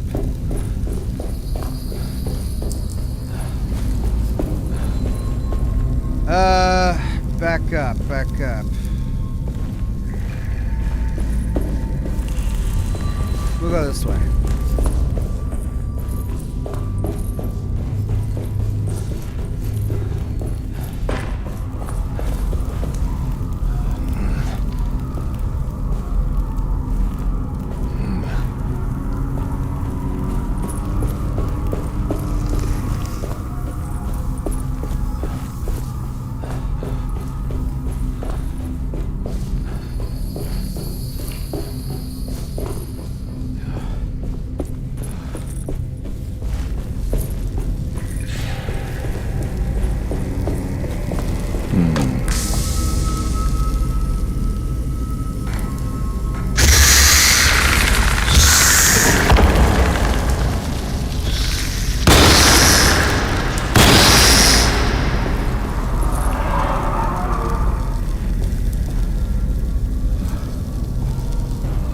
Okay, I did it.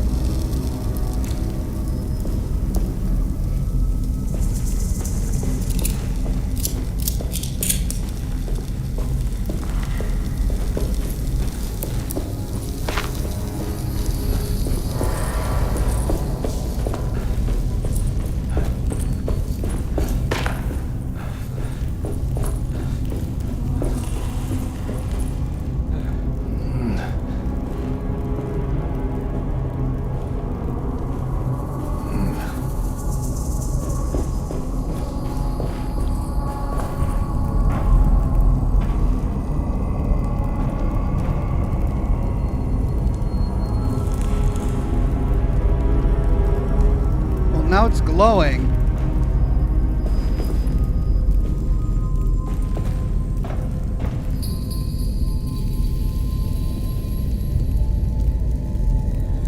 Do I need to move that one to the floor now? I don't think it'll reach.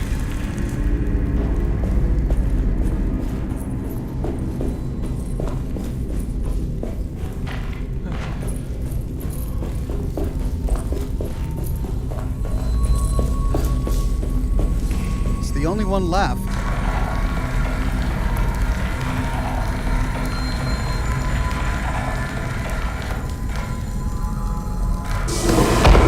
There we go.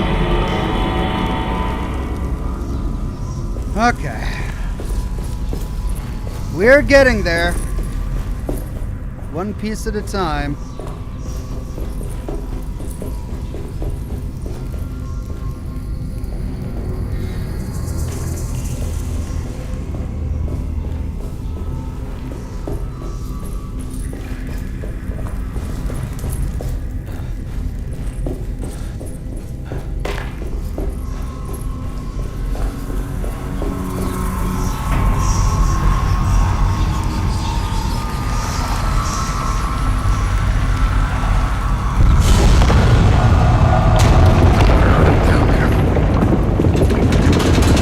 We did something. The whole place is coming down now. Oh.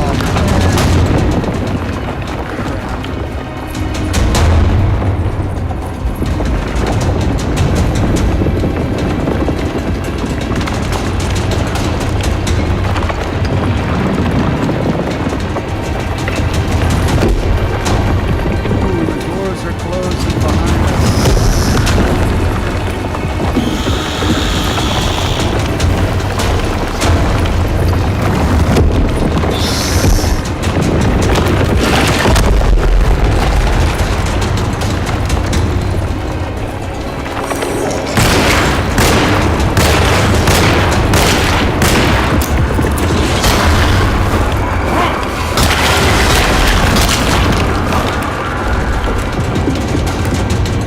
Really?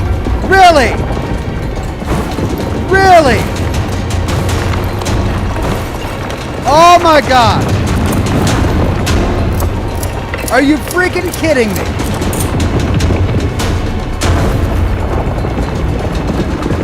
You're kidding me! Stuck on the ground again?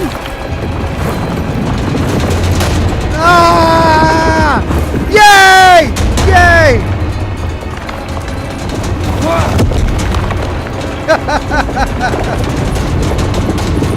It's ready to collapse.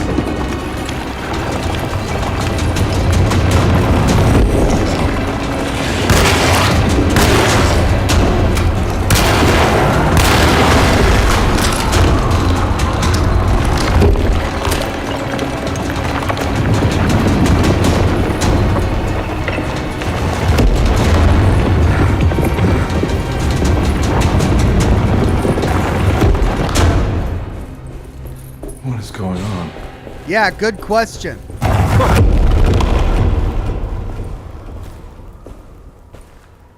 Wish I knew.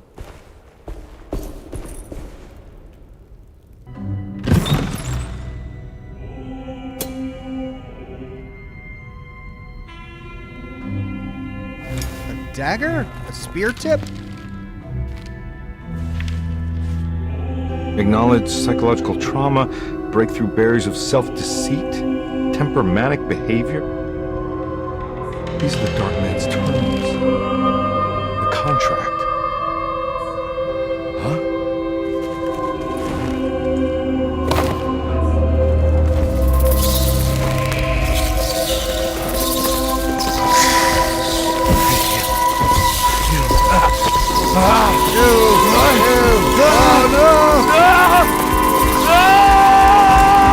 So that's how we get out. Okay. I was wondering how we'd get out if the rope fell down. Who would have guessed a bunch of giant floating scarabs would fly me out?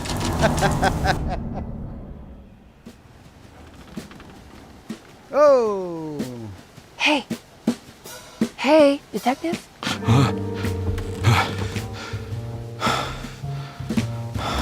Sorry, I was just in Egypt. What are you doing?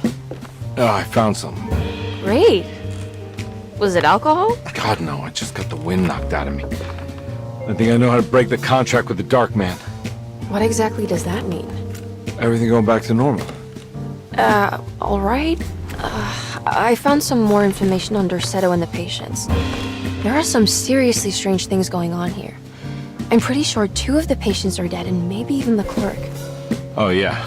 I kind of just gave up on worrying about that. Well, just keep your eyes open, I suppose. What were you doing again? Jeremy made a pact with the Dark Man to keep all the madness locked inside Dorsetto. All right. I'm gonna break it. I just have to... Where is it? Where's the talisman? It's around your neck? Ah! Ah! I worry, Detective. Don't. I'm fine. I worry that you're not much help on this case. At least you're a good distraction. Wow. Trust me. Wow. You're getting your money's worth. At this rate, I'm an absolute bargain. This lady. You're not very much help on this case, but you're a good distraction.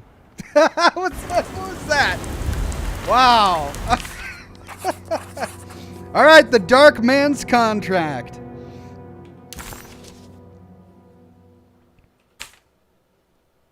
He must first acknowledge psychological trauma in order to proceed. The lying must stop, so we can break through the barriers of self-deceit.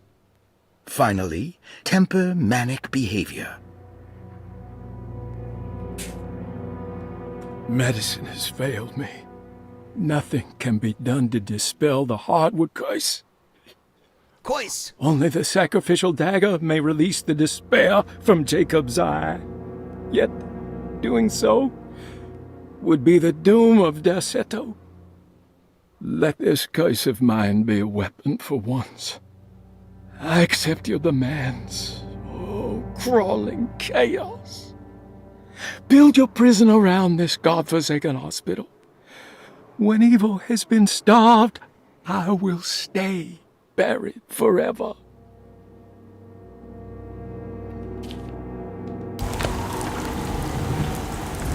Okay, break into Dr. Gray's office and find out what he knows.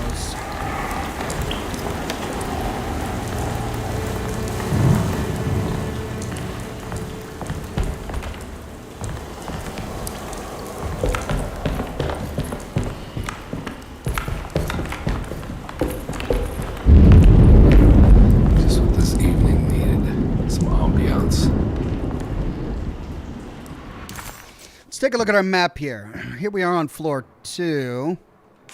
There is something in the attic, but we couldn't get through that door. On this room, we've still got something in Batiste's room. There's something in Jeremy Hartwood's room.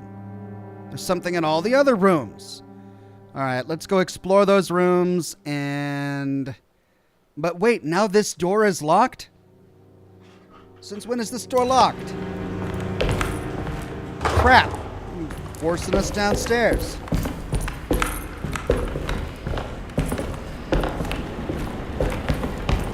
This is gonna be locked too. I need the key.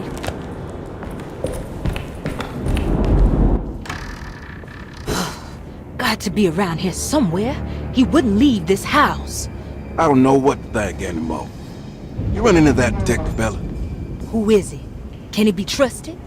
I think he one of the good guys. Well, you know, like us. Will he be all right with her coming? Praise the mother. You don't need to know about all that.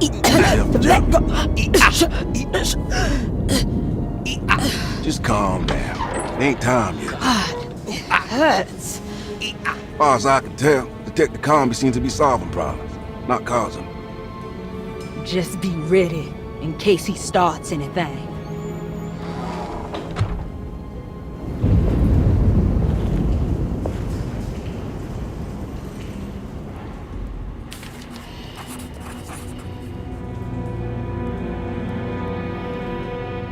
The two orderlies still hadn't found Jeremy. Conby figured this was good news. Emily had reminded him about some strange deaths at Deseto, and Conby wasn't sure who he could trust. Okay, Grand Parlor. I feel like stuff is appearing in rooms that we've already cleared.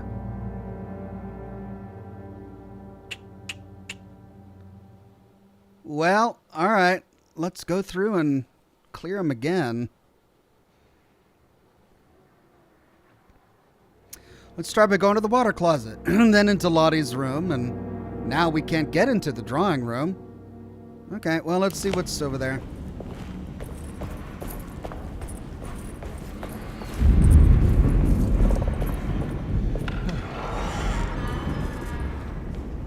Okay, is the dining room clear? Yeah.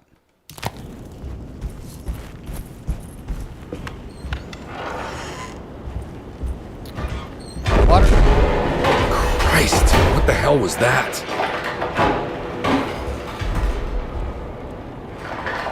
I don't know. Let's go in the water closet.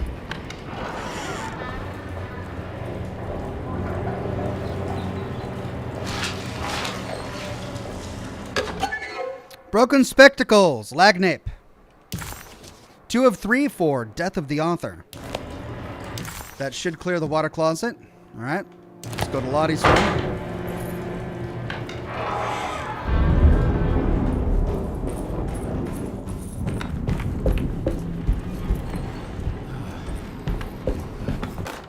Preparations for St. John's. We must have faith that Jeremy's pact with the Dark Man is a bluff.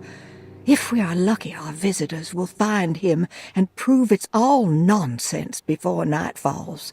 What is true is our attempt to call on her. Too many things have happened for this evening to be in vain. Think of Jack and Cassandra, even Perosi, whose circumstances I can't understand. Grace is a goat without horns.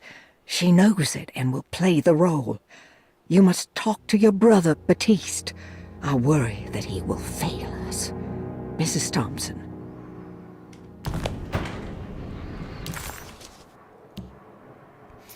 That clears Lonnie's room. Let's go to the library.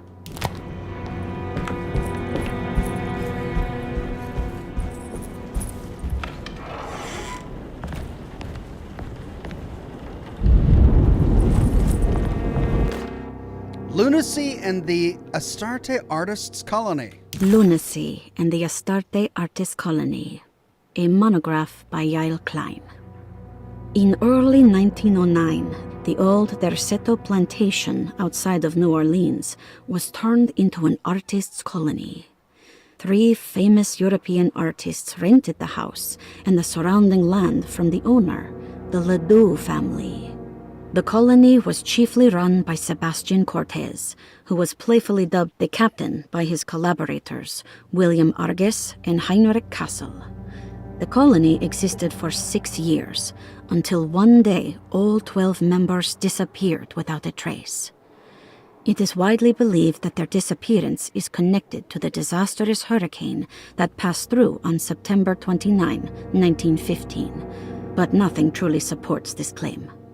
What is known is their frequent participation in New Orleans nightlife, their love for hosting parties, and their elaborate contributions to the Mardi Gras parades as the Pirates of Pontchartrain. Accounts of their lifestyle can be found in almost every gossip column. It can effectively be summed up as carefree and bohemian. In late June 1909, the name Astarte first appeared in the newspapers. Cortez said the name came to him as he was painting. There is never any claim to knowing about the ancient Phoenician fertility goddess with the same name before this time. His fellow colonist Heinrich Kassel did know, because he later produced sculptures that show clear references to ancient idols of the goddess. Okay. It's impossible to know for sure how this name suddenly made an appearance, but it is interesting because of Derceto's history. Could those be the sculptures we found in the gallery upstairs? Even the name Derceto is the Greek name of a Syrian fertility goddess. In the case of naming the plantation, Derceto was certainly not an accident. We know that Elijah Pickford intended to build a temple for his cult, for he had distributed pamphlets 2 years prior to the purchase of the land, advertising his intentions. His followers were estimated to be almost 100 men and women, mostly sailors, Maroons, and Cajuns, when the plantation was built. To outsiders, Derceto registered as an ordinary slave plantation, which enabled Pickford and his flock to remain hidden for decades. The official story is that the cult lasted until 1862, when the Union Army came and burned down the plantation and scattered all who lived there. Following the Civil War, new people started to congregate in the ruins of Derceto to invent a new fertility goddess, the Shub-Niggurath. As much as Derceto is a particular name to have heard of, it's not entirely uncommon among the learned. Astarte is equally known and could have been subconsciously chosen by well-read artists. Shub-Niggurath is, on the other hand, very uncommon. Almost impossible that anyone in Louisiana would have heard that name. The name is referenced only in rare books like Unaussprechlichen Kulten and the Necronomicon, and is believed to be a bastardization of Arabic words meaning pertaining to the dark young. The few paragraphs printed on the goddess are so upsetting that no one in their right mind would want to build a religion resting on such qualities.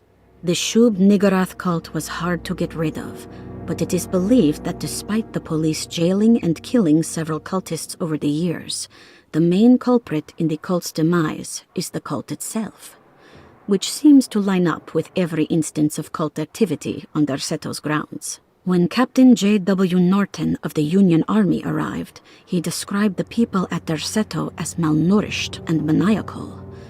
As much as the army tried to save them, they fought back with fervor, as if nothing was going to stop them from slowly destroying themselves. While the disappearance of the Astarte artist colony remains a mystery, the recurring motif seems to suggest that their fate involved lunacy and a hunger for self-sacrifice to that fertility goddess with 1,000 names.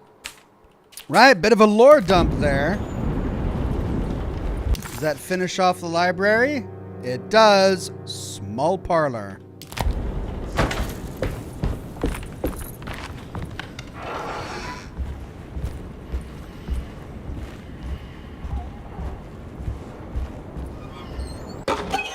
Opera playbill, a Lagnate. That's one of 3 of the Pirates of Pontchartrain. Pontchartrain. This is now locked.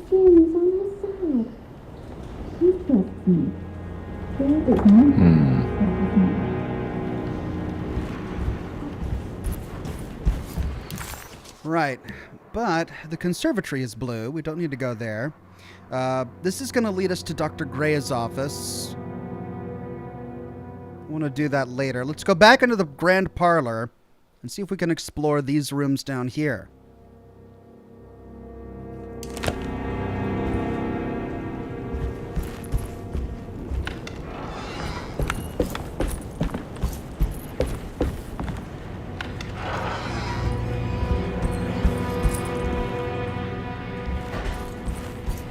It's blocked.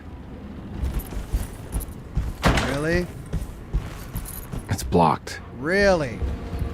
It's going to make us go upstairs now. It doesn't say that it's blocked here. The dining room? We just came from the dining room. So we've got to go upstairs. Or downstairs. Those are both going to be blocked. Crap. I don't want to run into the orderlies right now. Not sure I can trust them. Do not disturb. A lagnape. Glad I checked. Prisoner of ice. I think Dr. Gray might be in there. Perfect time to snoop around his office, then. So they're pushing us towards his office. And that's Dr. Gray's apartment. Well, we came... Alright, so we got to go back down. Can't go into the piazza. Can't go into the dining room. So that's going to either push us out into the observatory or downstairs.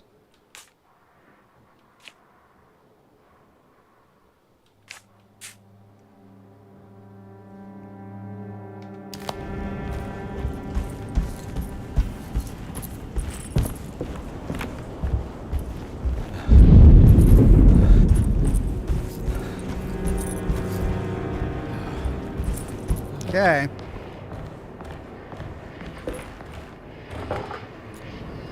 That's locked now. All right, so we gotta go out to the conservatory.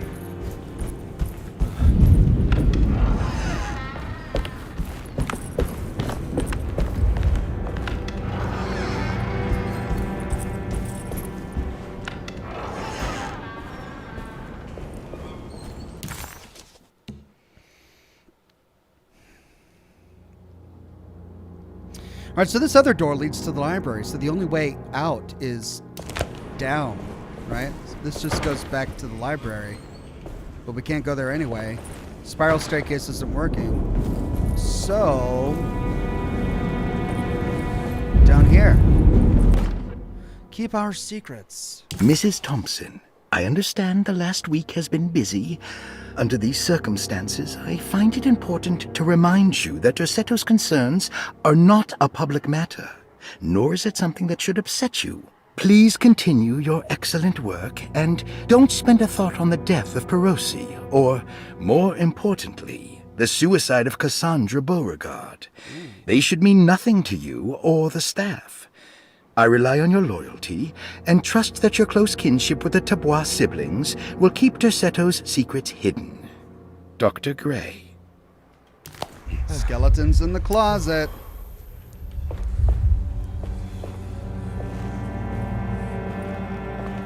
What?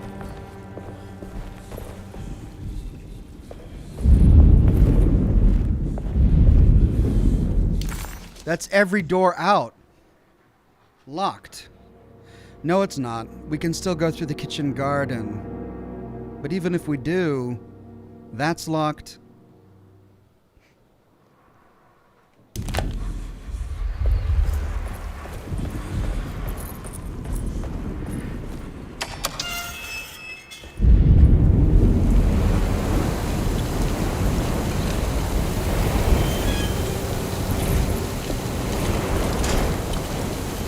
All right, there is the ladder that we put up there.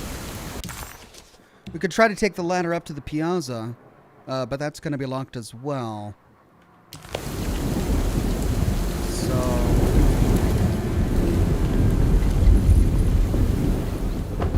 and that's locked. God.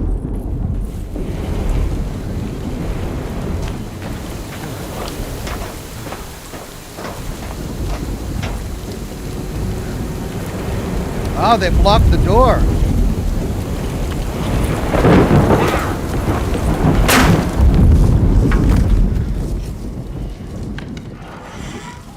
It's the only way.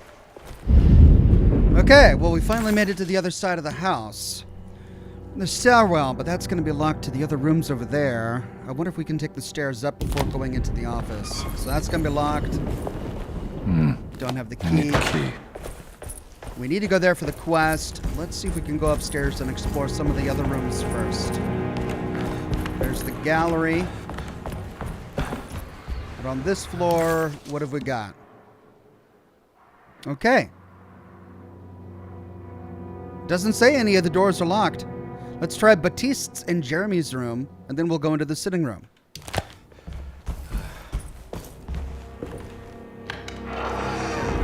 Go. Jeremy's room. There's something for us in here. Ah. To Detective Carnby. Detective Carnby, I'm terribly sorry that my niece has pulled you into this mess.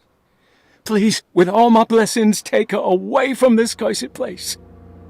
I have destroyed that eater of worlds and locked it away in the attic and retreated to a place of hiding. Tell Emily I'm safe. Tell her all the lies you can think of to make her listen. Take her back to New Orleans. Sincerely, Jeremy. It's in the attic. Oh, God. Is that everything in here? Yep. Baptiste's room.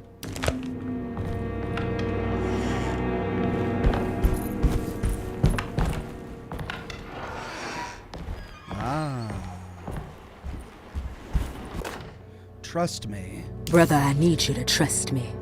This is the most important moment in our family's history. I know you have doubts and that the terrible Mama Loa told you lies. I would never betray you. I promise. Lottie.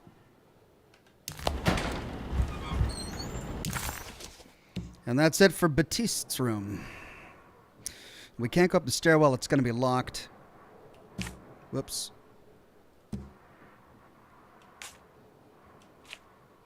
Something's locked in the attic. We still need to explore the sitting room, Grace's room, and Cassandra's room. That's on this floor. On the floor below us, we've got the empty room, Ruth's room, and McCarthy's room blocked to us. We can't get to the basement, so we can't explore the cellar, where I believe we need to use the 941 combination for the safe there. Otherwise, I don't understand what that code is for. So, looks like all we can do right now is sitting room, Grace's room, Cassandra's room, and then we go to Dr. Gray's office.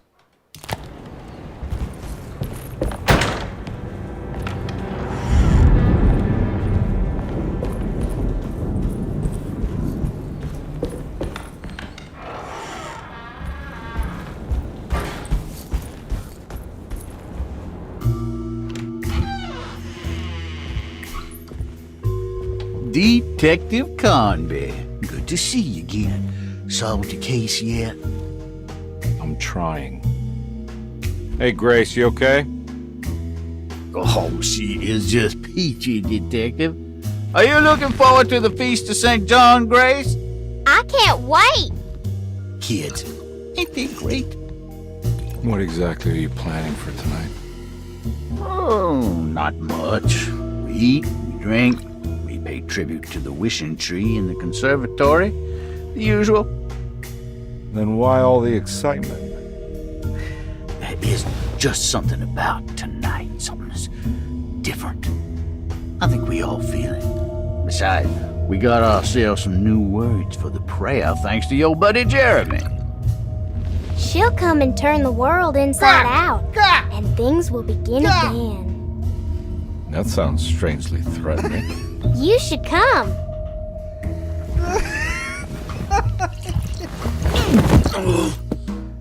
God damn it, Grace. Stay put for once.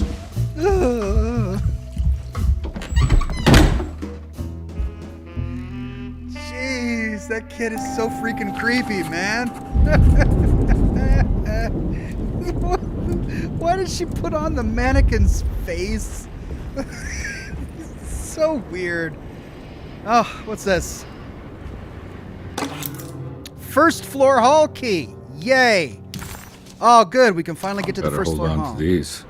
Wouldn't want them to get lost. No. Now we still don't have the puzzle piece. We need to solve this puzzle. There's something missing. But now we can finish exploring in here. God, I knew this kid was weird. Look at all these dolls she has. She tore the face off of one of them and wore it as a mask. Oh, a picture is missing. Grace's drawings. Right. Oh, here we go again. Checking the box full. Checking the box full? What?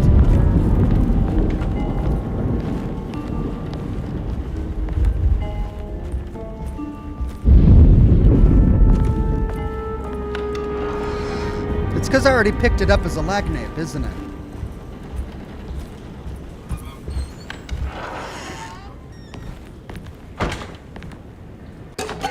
Movie script. Slaughter Gulch.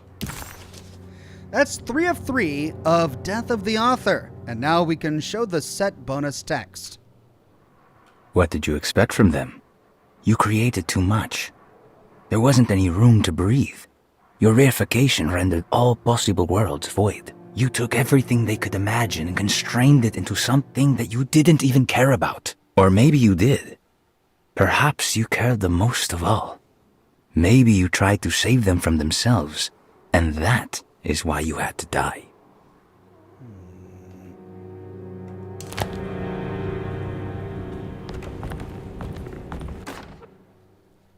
Cassandra's last page. Jeremy knew that the only one who could help him now was the guest in room number 3. The room seemed to have been empty for so long. But that wasn't allowed to be true. The story needed to be different.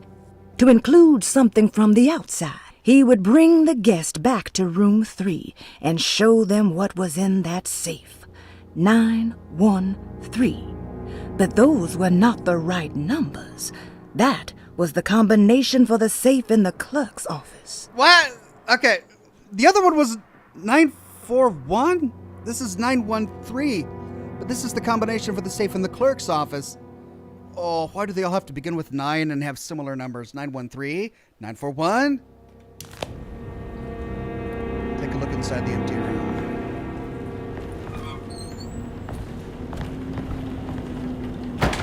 Thing is, I'm gonna forget all of this by next week.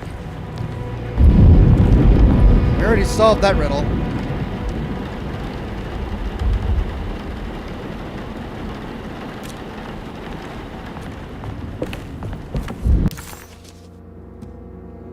Done. Okay, that's everything we can do here.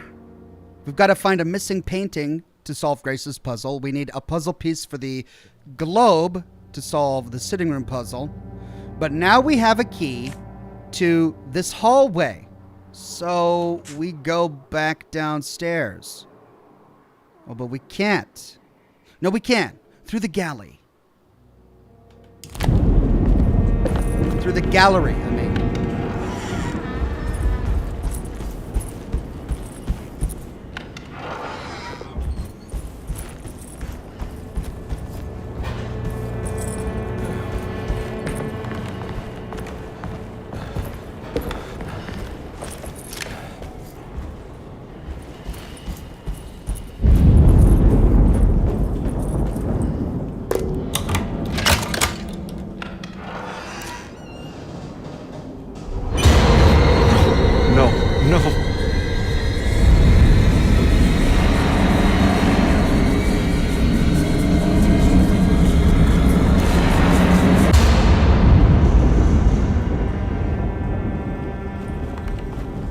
He motioned me into the room.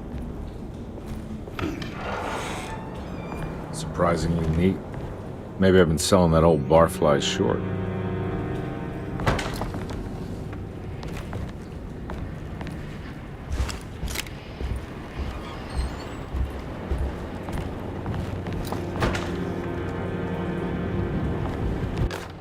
Moment of clarity. Sometimes I think this place makes me worse. That Derceto might be my grave. A coffin made of ostentatious architecture. A Taj Mahal for the drunken depressed. There's something about Derceto. Something about Dr. Gray. Like we all pretend that we're here to get better, when in fact we are here to be forgotten.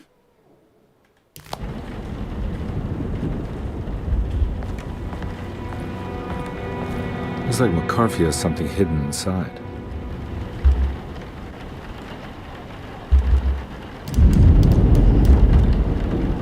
Guess I need a tool. A screwdriver.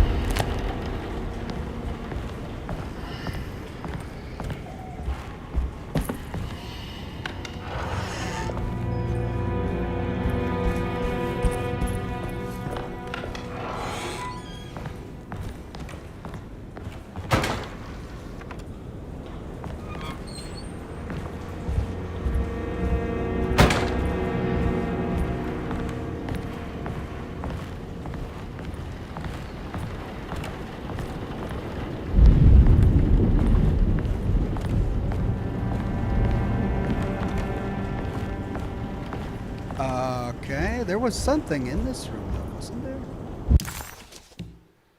Yeah, Ruth's room is purple.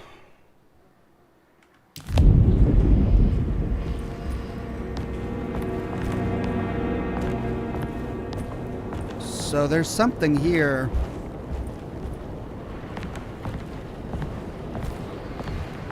And yet I can't interact with anything.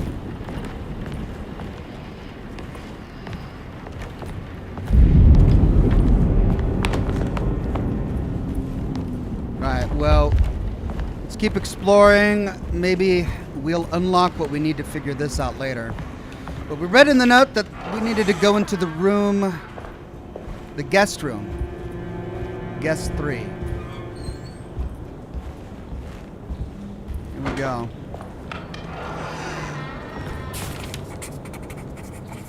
This is my room. I belong here. Oh, what? Don't talk like that now. I belong here. Ashes of Indigo. 2 of 3 for unspeakable cults. I recognize this view. I've been here before. Oh. I know the combination. I carry it with me. 914. Let's try that.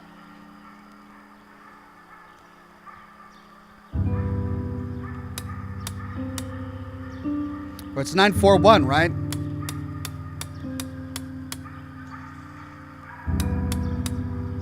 Nope. 913?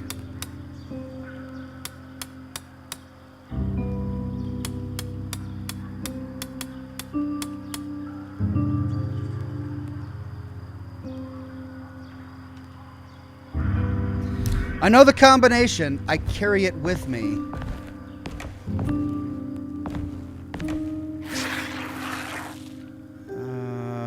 Wow.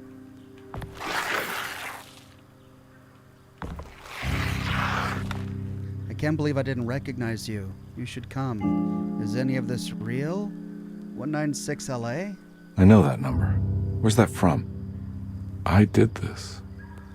I wrote that.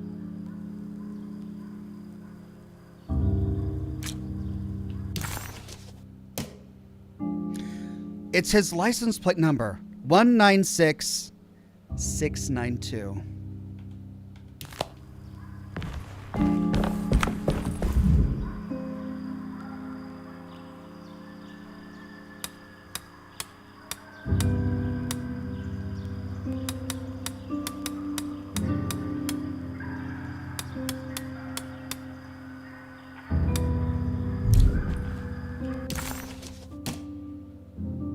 Six, 9, 2.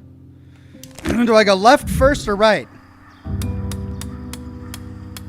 6, 9, 2. Picayune. Key item. An old coin from the time when Louisiana was a Spanish colony. Look for the girl, Detective Carnby. Detective, I have made many discoveries in my case. The child we want is safe, thanks to good people like me and you.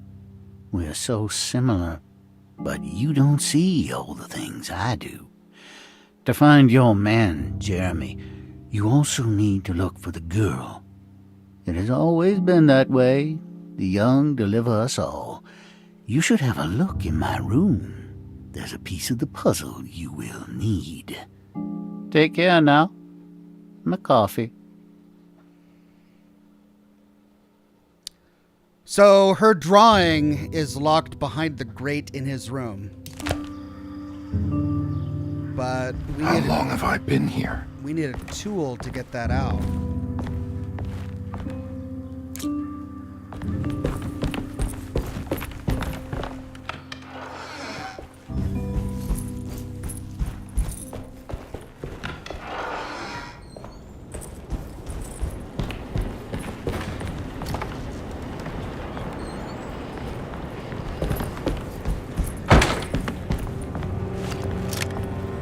There's something in here, but we can't seem to find it.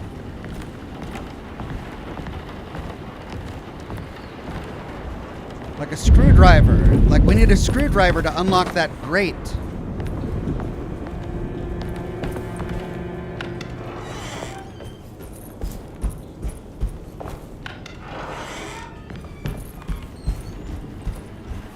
Looks like McCarthy has something hidden inside. We can use the coin to unscrew the screws.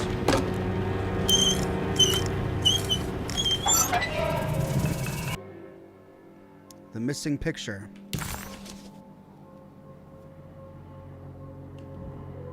Oh, lovely. Why would McCarthy lock this up? Was he trying to keep Grace from completing his shank? If so, couldn't she have just made another drawing? These are the questions we don't ask. Plots that don't make sense.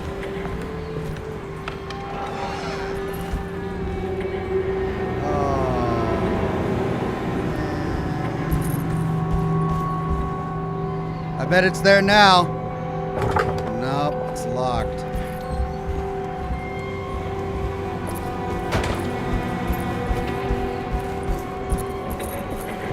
What the hell happened in here? What? Alright. Well, I'm out of time. And I can't save?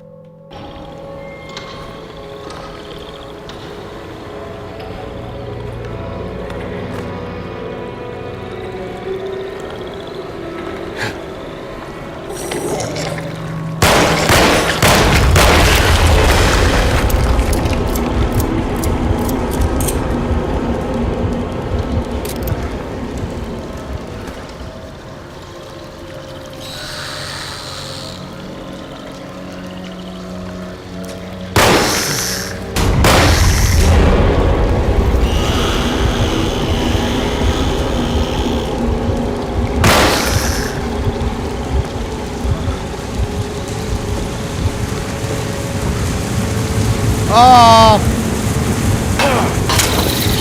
Oh, God.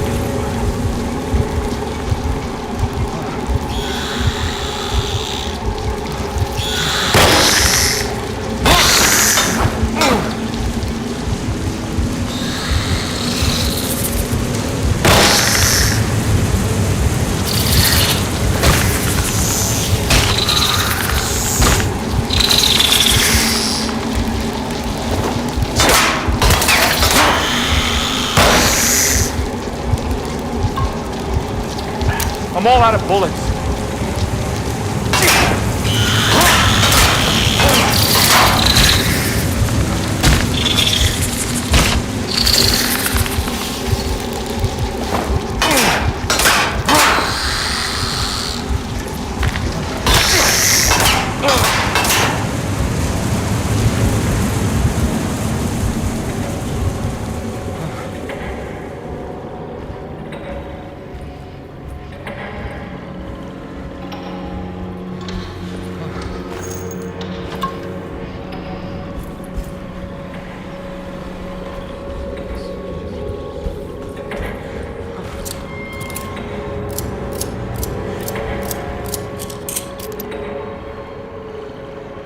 Oh, full of shotguns.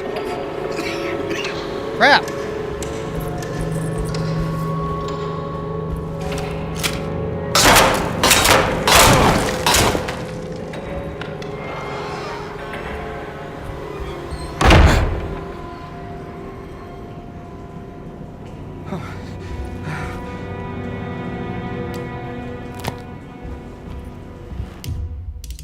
Now I can save.